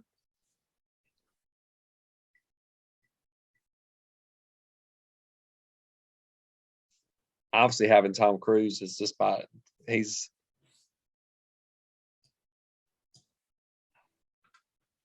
My gosh, man, he's just.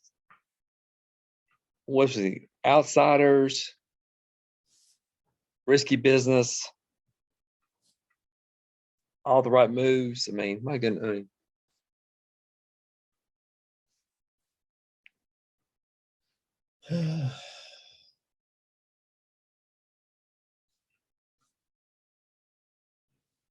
Oh, Maverick.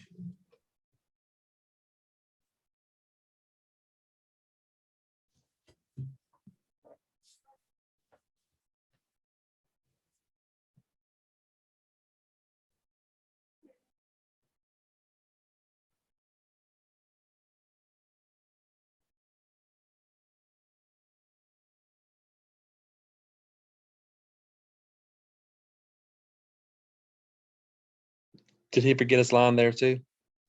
I was good.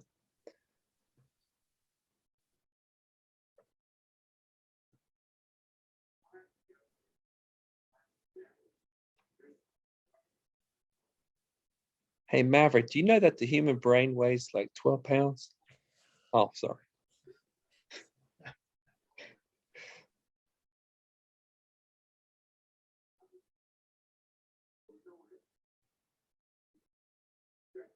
You can't handle the truth. Oh, sorry, Ken.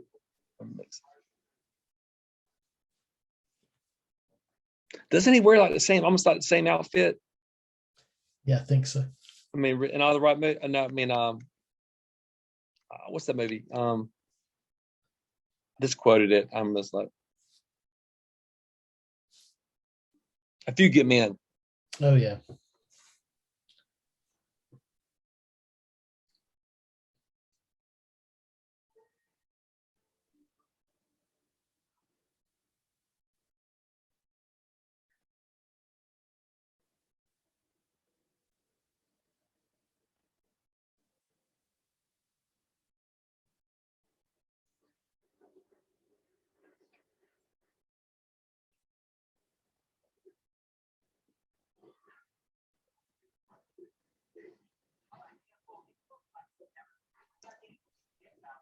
And I would, and that's another one, man. But I think we talked about this, maybe not on podcast, but Clarence, man, I would have liked to seen him. I wish he's such a good actor.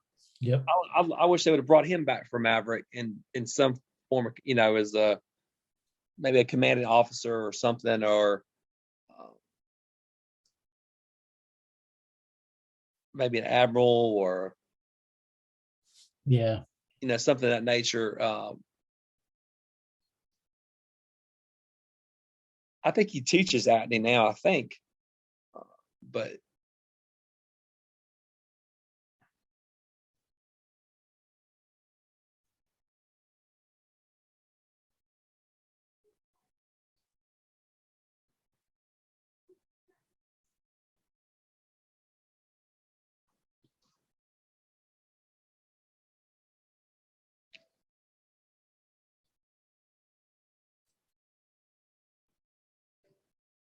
and the parallels here between this and Days of Thunder are just Oh yeah. unreal. I mean, Yeah, definitely.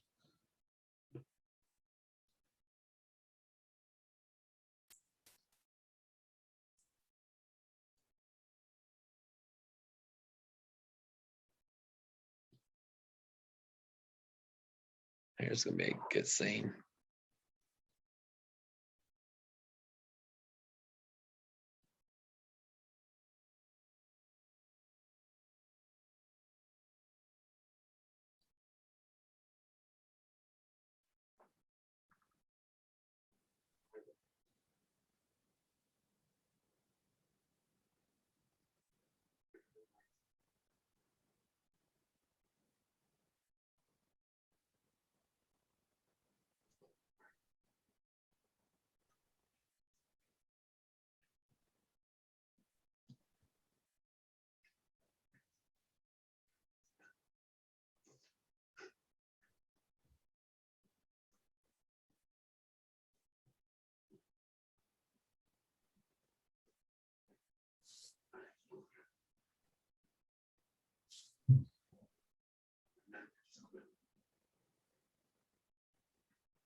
Do you have any Grey Poupon?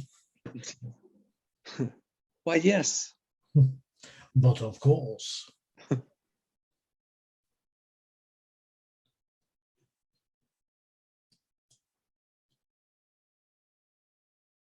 Got this really cool jacket. This really cool fighter pilot gave it to me.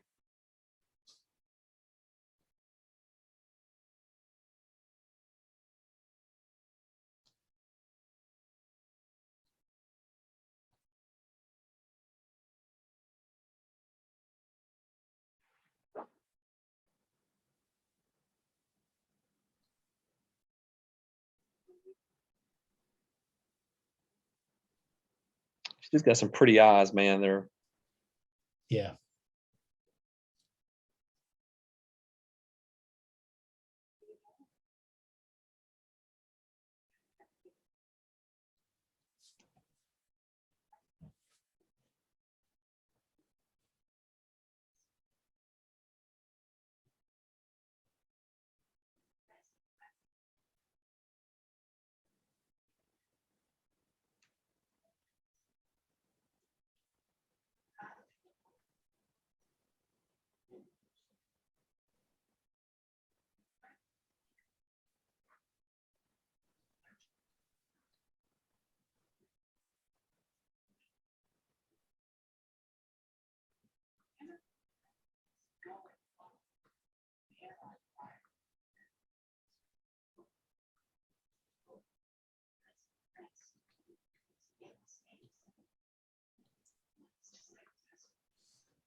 Well, I guess he told you.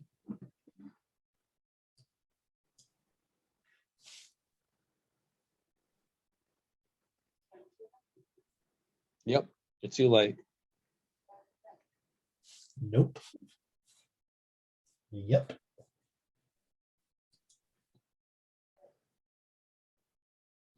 Thanks.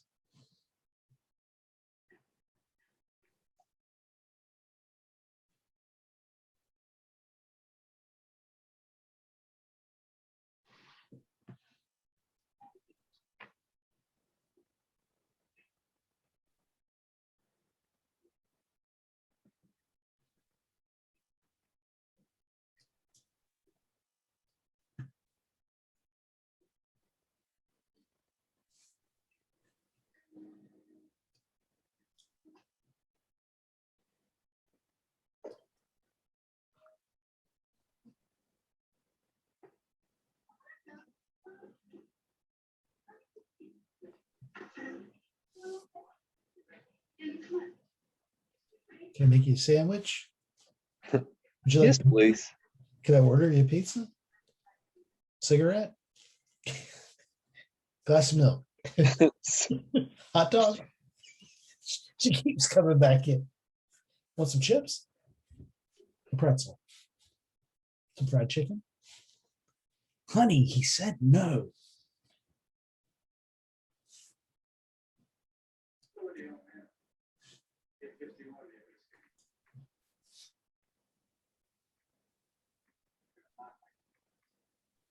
Come on, man.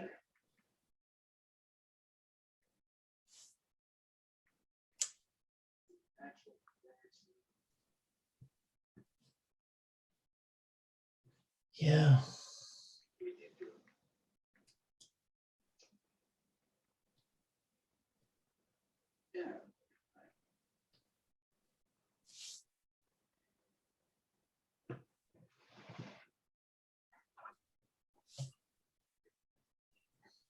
They knew exactly when to play their. They knew exactly when to play that music, dude. Yeah. Something else I just remembered when I was reading up on the movie. I didn't know this, but they re-released it for IMAX. I heard that 2013. Yeah, and it was 3D. The aerial scenes 3D. were in 3D. Yeah, I saw. I was like, we missed that. I don't know how we I did, don't but know how I missed that either.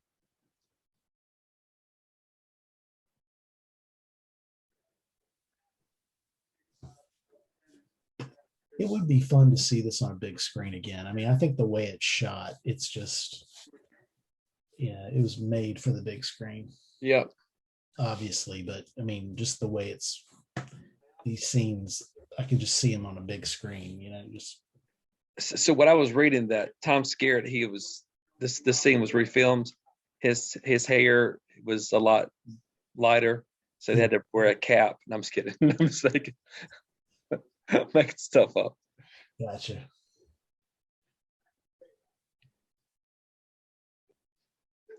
He had shaved his mustache and had to do the Henry Cavill. Had to put that back, a fake one on.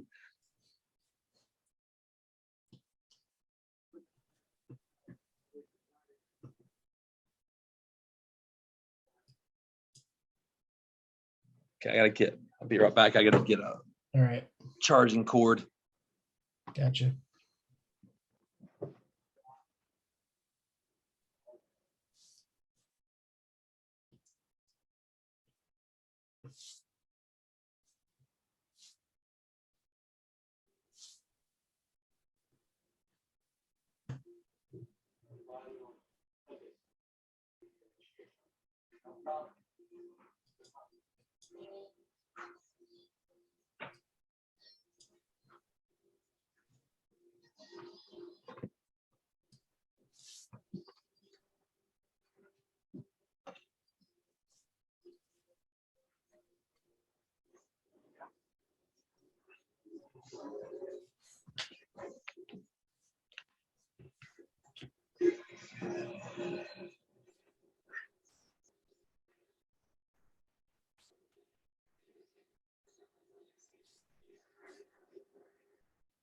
Great shot.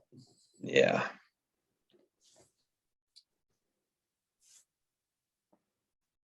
Get that sunset.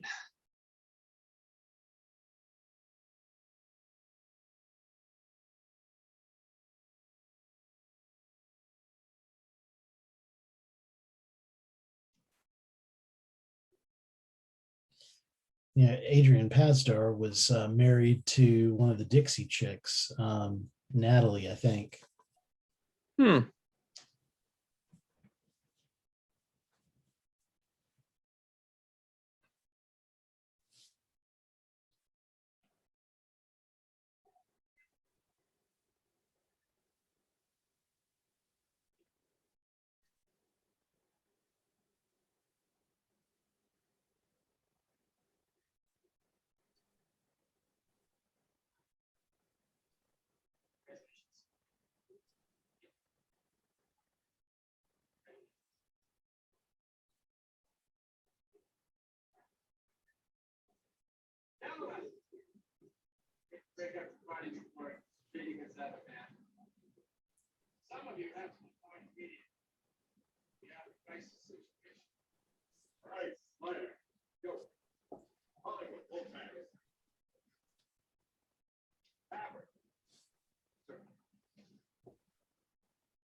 Like that.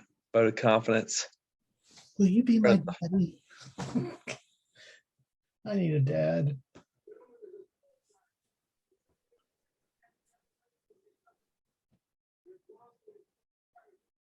Why? Because it's piloted by slackers, just like you. I'm gonna beat that. Back when I was a principal in a high school. Beat this joke to death, resurrect it, and beat it some more. You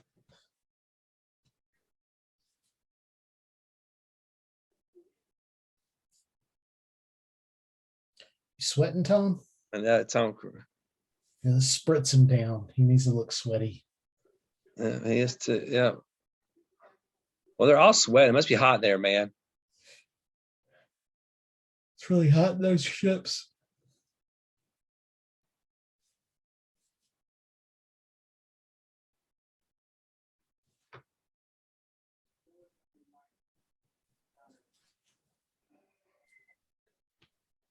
Quit being a prick, Iceman.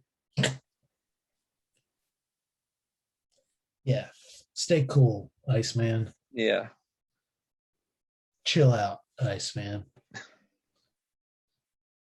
Chill out.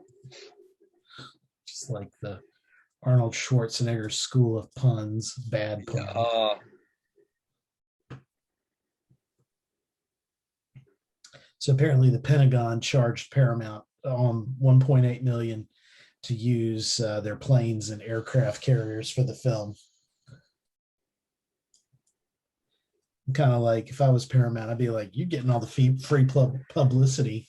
You're getting people showing up recruiting. Exactly. But that's like, but by today's standards, I was like, it's not like, okay, sure. Yep. It's a steal. And that $25,000 check, I got it right.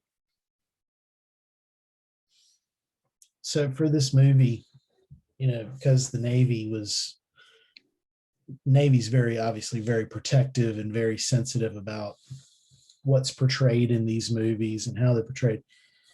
So they only allowed the production to film 2 actual missile shots for the movie. And so what Scott did was he filmed those shots from different angles so he could use them multiple times. But then the other missile shots in the movie, they had to use miniatures. And it's talking about Iron Eagle, how they use miniatures that looked horrible.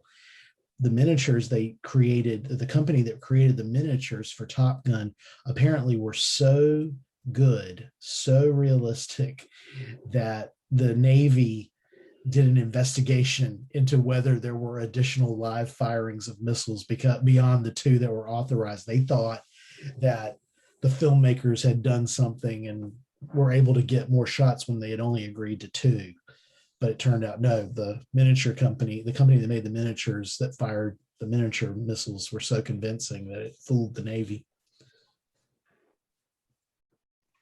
That's pretty cool. That's pretty interesting. I just watched a video the other day by Adam the Woo. I follow him on YouTube, and he did a thing on. He was at Disney Hollywood Studios down Disney World, and he went in and did a thing about Raiders of the Lost Ark and at the exit of the Indiana ride. There's a couple vehicles that were a tank and a truck that was used in. Is it Temple of Doom? Is that the one with Connery? No. Last Crusade. Sorry, Last Crusade. Ooh. And they're actually, and he was so they're right there on display, but they're not marked saying that they were used, but they used to be on the back lot when we had the backlot tour, and he brought pictures in and everything and went through like kind of a long process, but it was pretty interesting.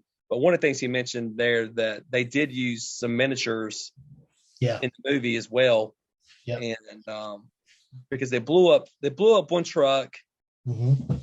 And so one truck's still there, and then there's the tank, but they had a miniature tank, and it had a picture of Spielberg in front of like the real tank, and then them like working around the little miniature tank, and then how it was. Yeah, it was actually quite interesting.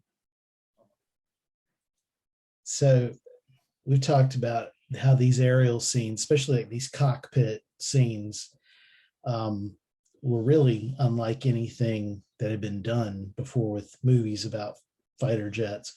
Well, apparently Paramount, they had hired Grumman, the company that made the F-14, to develop and install these camera mounts on the plane. And so those camera mounts enabled Scott to use that rear aerial point of view footage when the Tomcat's in flight. So this was kind of innovative, this movie, in terms of the cinematography. They'd never done anything like that before. Just like we talked about with Days of Thunder, how they did things they never had done. Even like I said, NASCAR, mm-hmm. Yep. Took his ideas from what they did, and they started using it. How they filmed or did it for television. Yep. Giving the different views on the back of the on the side of the car and from the front and all this kind of stuff they do all this stuff now, but at the time that was cutting edge stuff. So yeah, that's pretty. And I mean, this is still beautifully done. I mean, Oh yeah. I mean, we're not at the end yet, but when I talk about things that hold up, I think this movie. I'm gonna go ahead and fast forward when it comes to our commentary on this at the end, but this movie definitely holds up. Yeah. I mean, this movie, I would definitely call it timeless. Classic. This is a classic '80s movie. Yeah, it really is. But it's a classic movie. I think that's it. I think that's my. But it's classic. But what I'm saying is, as an '80s movie, I mean, it's just, to me, it's a time capsule of music, the look, the music. I said music twice, but there's music. But I mean, and Tom Cruise. I mean, it's. Use the force, Maverick. Let go. That Maverick sure was cute. You're my boy, Goose. Everybody's sweaty and smoking cigarettes or cigars in this movie, it seems.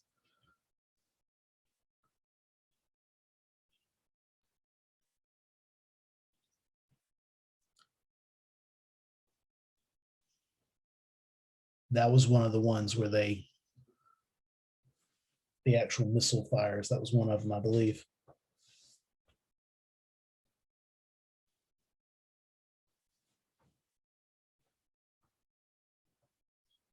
There's Tim Robbins again.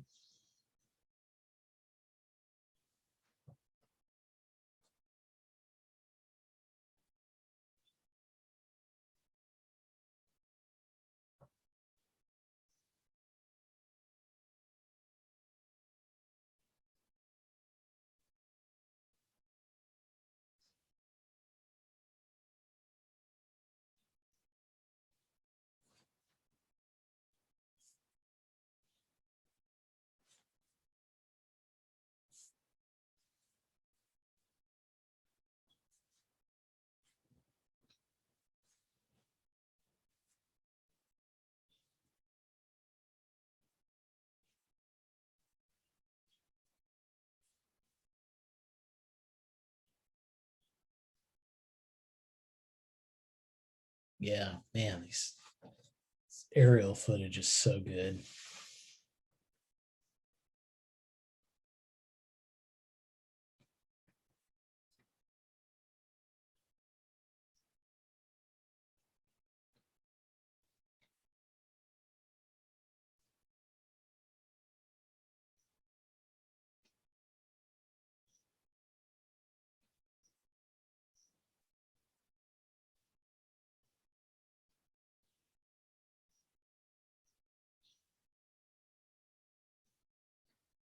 Wow.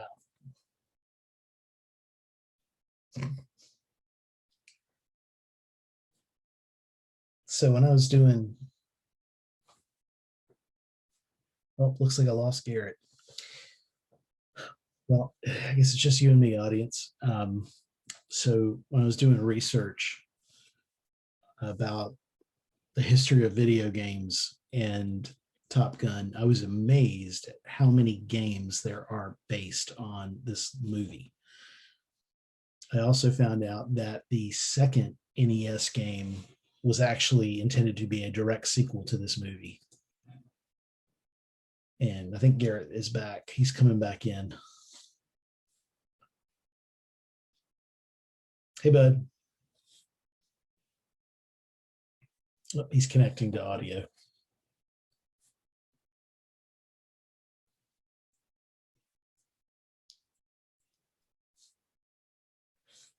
Can you hear me? Yep. Okay, sorry.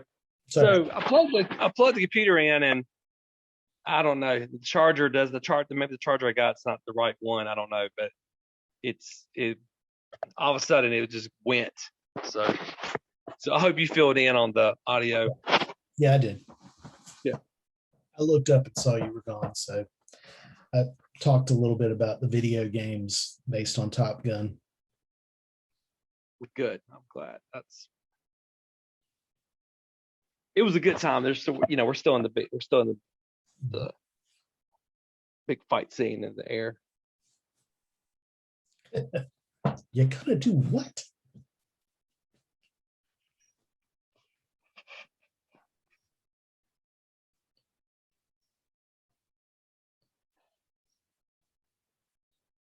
It's been a while since I watched it, because this movie, the sequel was supposed to come out last summer,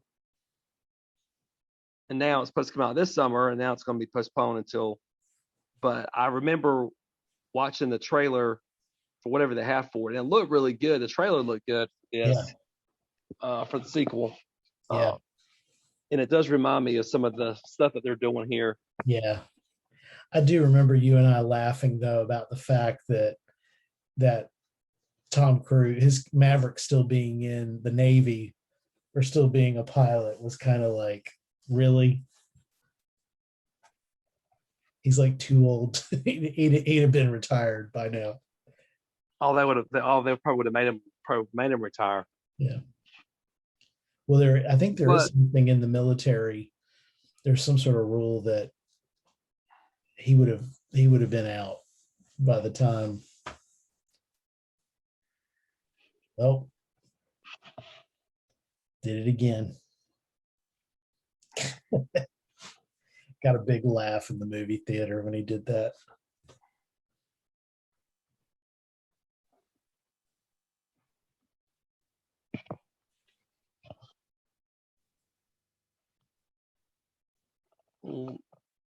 I do love that music, man. Yep. So I remembered, so in high school, I was in band, and there was, I guess it was the year after this came out, we did that piece, that music, in band class, which it's like we didn't have any electric guitars. It was all, brass and wind instruments and percussion. It's like, it sounded horrible. but the band teacher, he always tried to get like, there's Merlin music.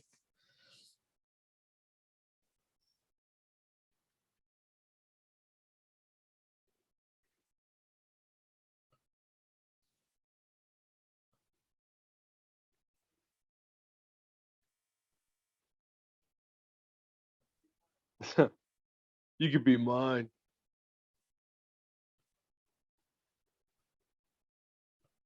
I really hate you. I saw Tim Robbins there in the back for a second.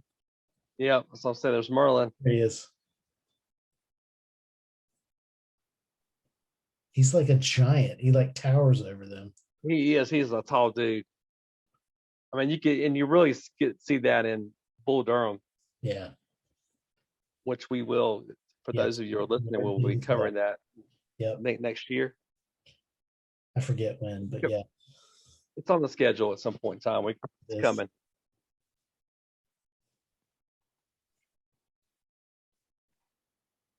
I wish he'd have saved those dog tags and gave it to Little Rooster. Could have sold them on eBay.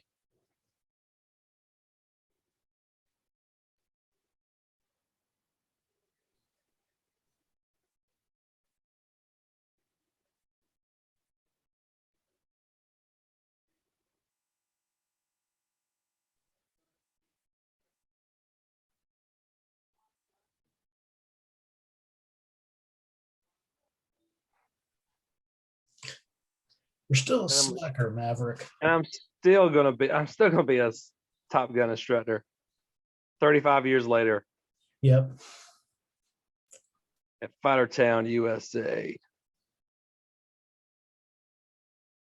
I thought it was Top Gun, not Top Gun. It was like one word on his hat.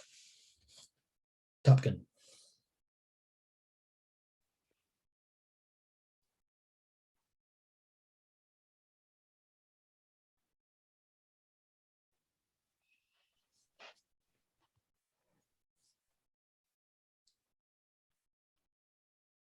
Wait a minute, who played that song?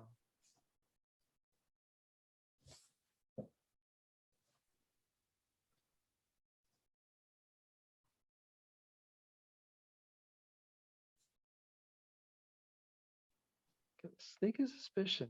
Baby, I know it. Oh man, this song became popular again. Oh my gosh. Yeah. They kind of resurrected their career. It did. That was.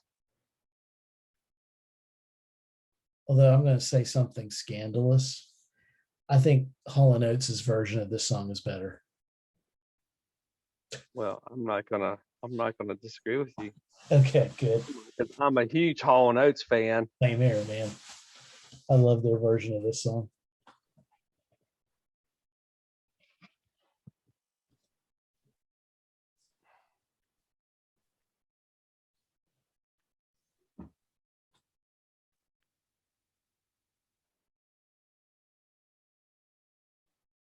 Hello.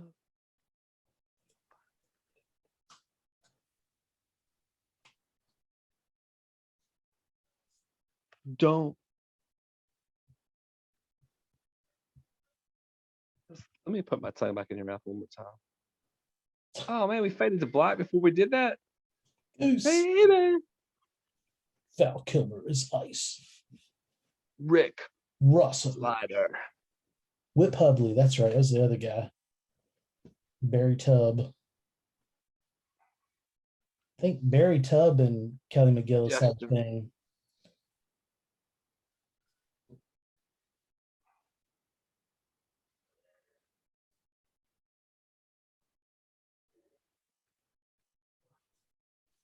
Wow.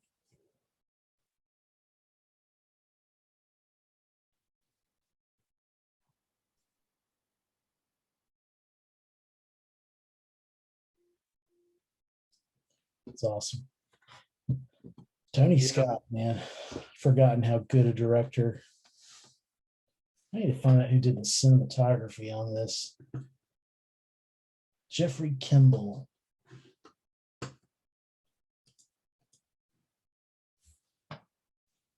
Oh yeah, he shot a lot of films with Tony Scott. He was Tony Scott's cinematographer. I think the two of them, man, they made some good looking movies.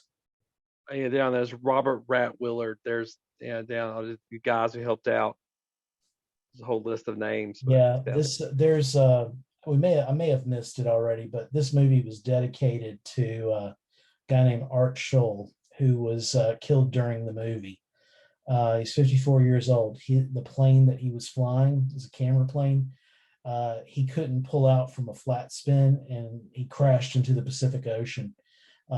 They never found the plane, and they never found his body, but the film is dedicated to him. Oh wow! Art Scholl. Yep. Yeah, it's this movie wall to wall is wall to wall 80s.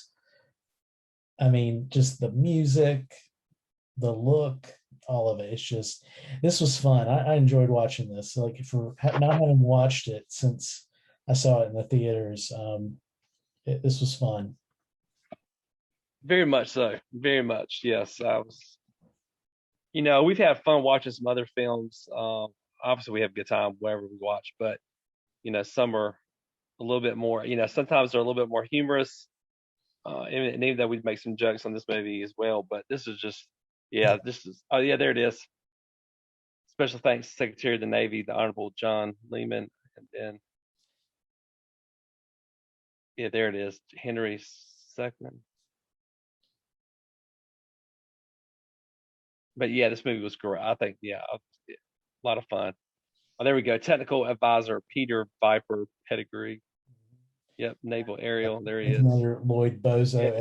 Yeah, mentioned Rat and Bozo. They're both there. Bozo was the one that made Cruise throw up on the jet. Yep.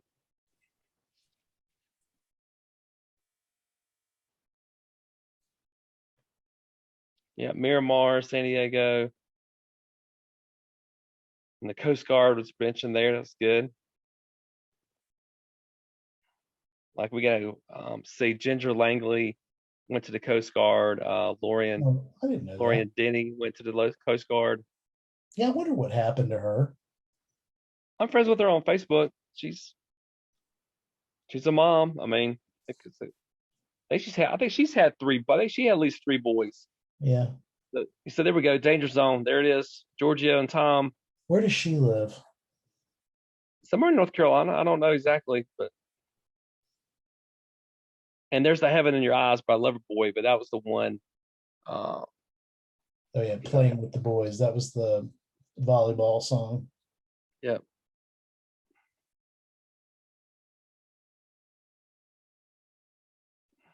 Seriously, this movie is like an 80s time capsule. It's just like, but yeah, there's so much that came out of this movie that just became a part of the culture almost. Well, not almost, it did become a part of the culture from, Oh, there it is. Art Shaw. There it is. yeah. I think they need more orange in that shot. Yeah, more. And that was Top Gun. That was good. That was good. How did you like this movie? I want to rate it.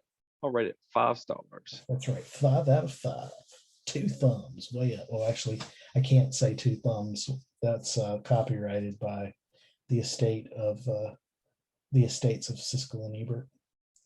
But yeah, that was good. That was good. I enjoyed reliving memories from my youth watching Top Gun on the Yeah, it was a lot of fun. Yeah. It's just thinking about the fact that this movie is 35 years old. Oh. It makes me think about like when this movie came out, thinking about movies in 1986 that were 35 years old. I mean, the reaction would have been like, "Oh, it's what, black and white," or it's, probably some dumb Western or some, whatever. And it's interesting because, and I know it's because my kids, I mean, I'm always kind of playing 80s music or watching 80s stuff, but I've had my kids, each of them say at different points that like, these movies are old, but they're really good. And there's very few movies I could say that were 35 years old in 1986. I mean, there's some good movies, don't get me wrong, but there were very few. But for the most part, as I've been showing the kids stuff from the 70s, 80s, and 90s, they have, their perspective on it is like, man, those were some really great decades. There was some good stuff. It's like I guess the comparative would be like Mom and Pa Kettle Go to Town. that was a classic. The Egg and I, those, The Egg. That's we're gonna do a series of those, folks. Stay tuned. The Ma Paul Kettle series. Let me see the top movies of 1951. Okay, this is what Google says: The Day the Earth Stood Still, A Streetcar Named Desire, Oh, what? Showboat, Alfred Hitchcock's Strangers on a Train, Superman and the Mole Men. Superman and the Mole Man. Let's see what else. A bunch of films that I would have zero interest in watching. Let's see. There's African Queen with Humphrey Bogart and Katharine Hepburn. What else? That was some classics. Bunch of westerns. But that's pretty much it. So I mean, it's like, I think we were, and Top Gun is an example of this. We came from a very movie culture rich generation or decade, where between the 70s and the 90s, there were just really was kind of the second golden age of Hollywood, I guess. There were just a lot of really good movies that I think still hold up to this day, and I think Top Gun is one of them. I mean, a movie that is 35 years old, and you look at it and you're like, this is a good looking film. Like, this thing was really shot well, and it's it's got even the aerial photography in it, the cinematography in it. I would hold that up to anything that they could do today. And I know from the trailer that we saw for Maverick, there was some impressive aerial footage. It feels like it's kind of building on that, but watching this, it's like, it's still pretty impressive. Whereas, watching Iron Eagle, it's like, that really looks cheesy. Yeah. Larger budget, and it still looks cheesy. I still feel like they used. I remember this. We talked about this in the podcast for that, but it's like they used like stock footage from something or another. Yeah. It looked like they did kind of like, and I don't know where their budget went, but it's like they didn't spend it. They didn't spend a lot of extra money on. Maybe they paid the Israelis way too much money for the planes to borrow or whatever. But yeah, but some of that stuff looks like look. Some of that stuff looks like stock footage. It doesn't even look like it's. It was. It definitely was. Oh. Yeah, it just shows you though that it just you put a movie in the hands of an artist, and I think Tony Scott was an artist. He could make something really look amazing and interesting.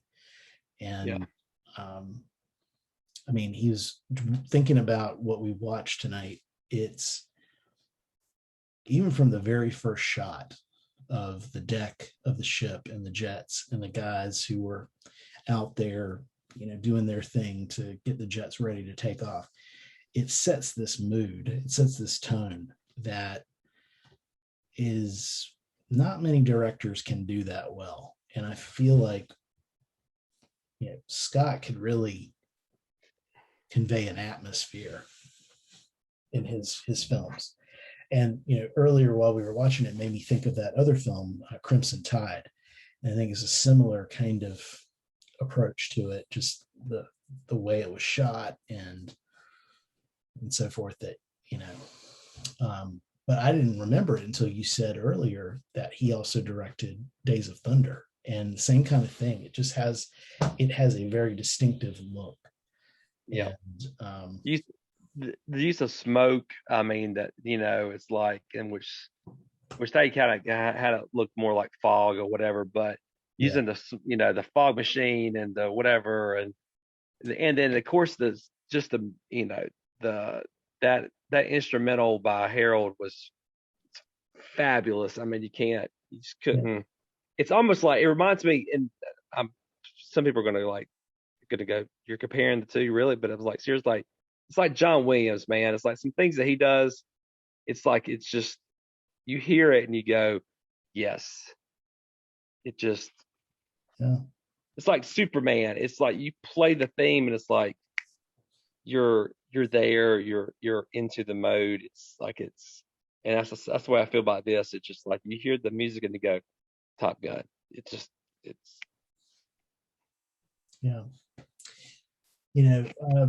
not trying to bring us down here, but sadly, Tony Scott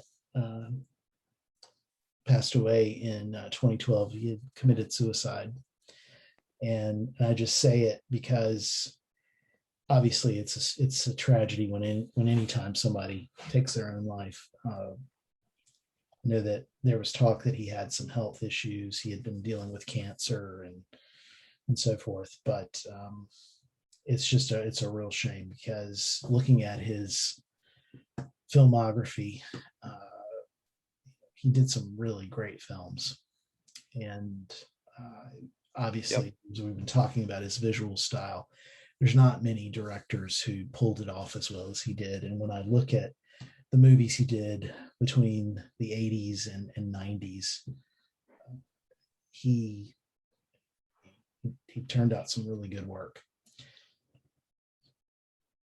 Oh, very much. Yeah. So it's a real shame. Obviously his brother Ridley is still directing, and I've often I haven't read a lot about them as brothers, and but I think Ridley Scott's a great director, but if I had to choose between the two of them, I think I'd pick Tony, just because a lot of his movies are just so iconic for me. in reflecting like the 80s and 90s, like from Top Gun all the way up to, I think the last film of his that I saw in a theater was Enemy of the State with Will Smith back in 98. Mm-hmm. Really good movies, like just solid, well put together, and just visually solid. So anything else we want to say about Top Gun before we wrap it up? Trying to think if there's anything else I want to say, but I think. Oh, I do remember. I think I remember reading something about this is about what you're talking about with Tony Scott. I think that him and Tom Cruise were collaborating, and I think they were about ready to start filming something on the sequel to Top Gun or something of that nature. I read this a while back, so I don't remember. It's not something recently that I read. It's something I read back, but it's like, so I think by when he took his life, I think it was obviously a shock for everybody, but I think even with and I think Tom, and the reason that it took so long to do the sequel, I think Tom Cruise, I don't think he wanted to do a sequel without Tony Scott being the director, and that was I think that I remember reading that was well, but I think eventually, that 2 days before Scott committed suicide, apparently he and Tom Cruise had met, and they were looking at locations for a sequel. There we go. It was a couple of days before, and it was scheduled for production, I believe, in 2013. And after he committed suicide, Paramount canceled the project and decided to go with the 3D IMAX re-release. Okay. And say that would have put the sequel at a closer to 30-year mark, not 35. But I don't, and that's, we're talking about how good Tom Cruise looked, but Tom Cruise looked, I thought he played even though he's nothing like the character of Jack Reacher, but he did 2 movies on the Reacher series. Yeah. And even though he's not Jack Reacher from the book, no. But he did a really good job of getting to the character. Oh yeah. The essence of the character, let me put it that way, even though he doesn't have the physical attributes of what of Jack Reacher in the book has. He's a much larger man, bigger man, all that kind of stuff. But so if he's able to mimic any of what he's done in the last 5 years with Mission Impossible and with the Jack Reacher stuff by looks, then he'll nail Maverick down. And I don't know. I mean, we all getting older, but dude, I mean, he was still, great physical health, great shape. So I've got a piece of trivia that brings it back to North Carolina. So Scott's wife, his spouse at the time of his death, was Donna. Her name was Donna. I believe her maiden name was Wilson. Yeah, Donna Wilson. She is a native of North Carolina, and she attended UNC Greensboro, and she majored in dance and communication. And so she made her film debut at 18 in 1986. So she's only 2 years older than I am. I was looking at her picture because she would have, I would assume she would have been at UNC Greensboro when I was there in 88. But I guess maybe she had already left by then. But I'm looking at her photo. She doesn't look familiar to me.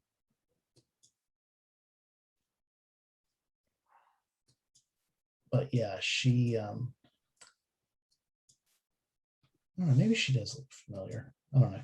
She's a pretty lady, but yeah, she was Tony Scott's wife when he died. But yeah, North Carolina native, and she was Miss North Carolina. Oh wow! Let's see what year she was. Doesn't say, or I don't see it. Yeah, they were married for, don't know, doesn't say.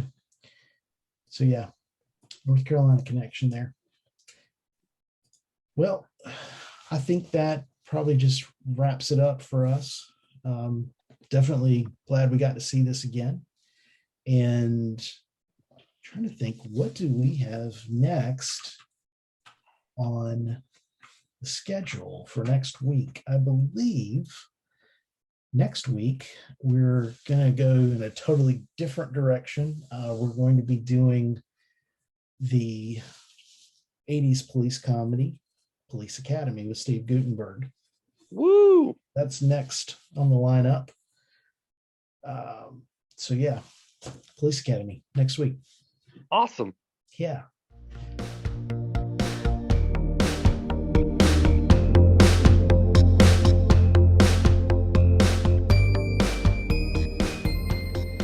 Tom Cruise isn't finished with his turn as Pete Maverick Mitchell.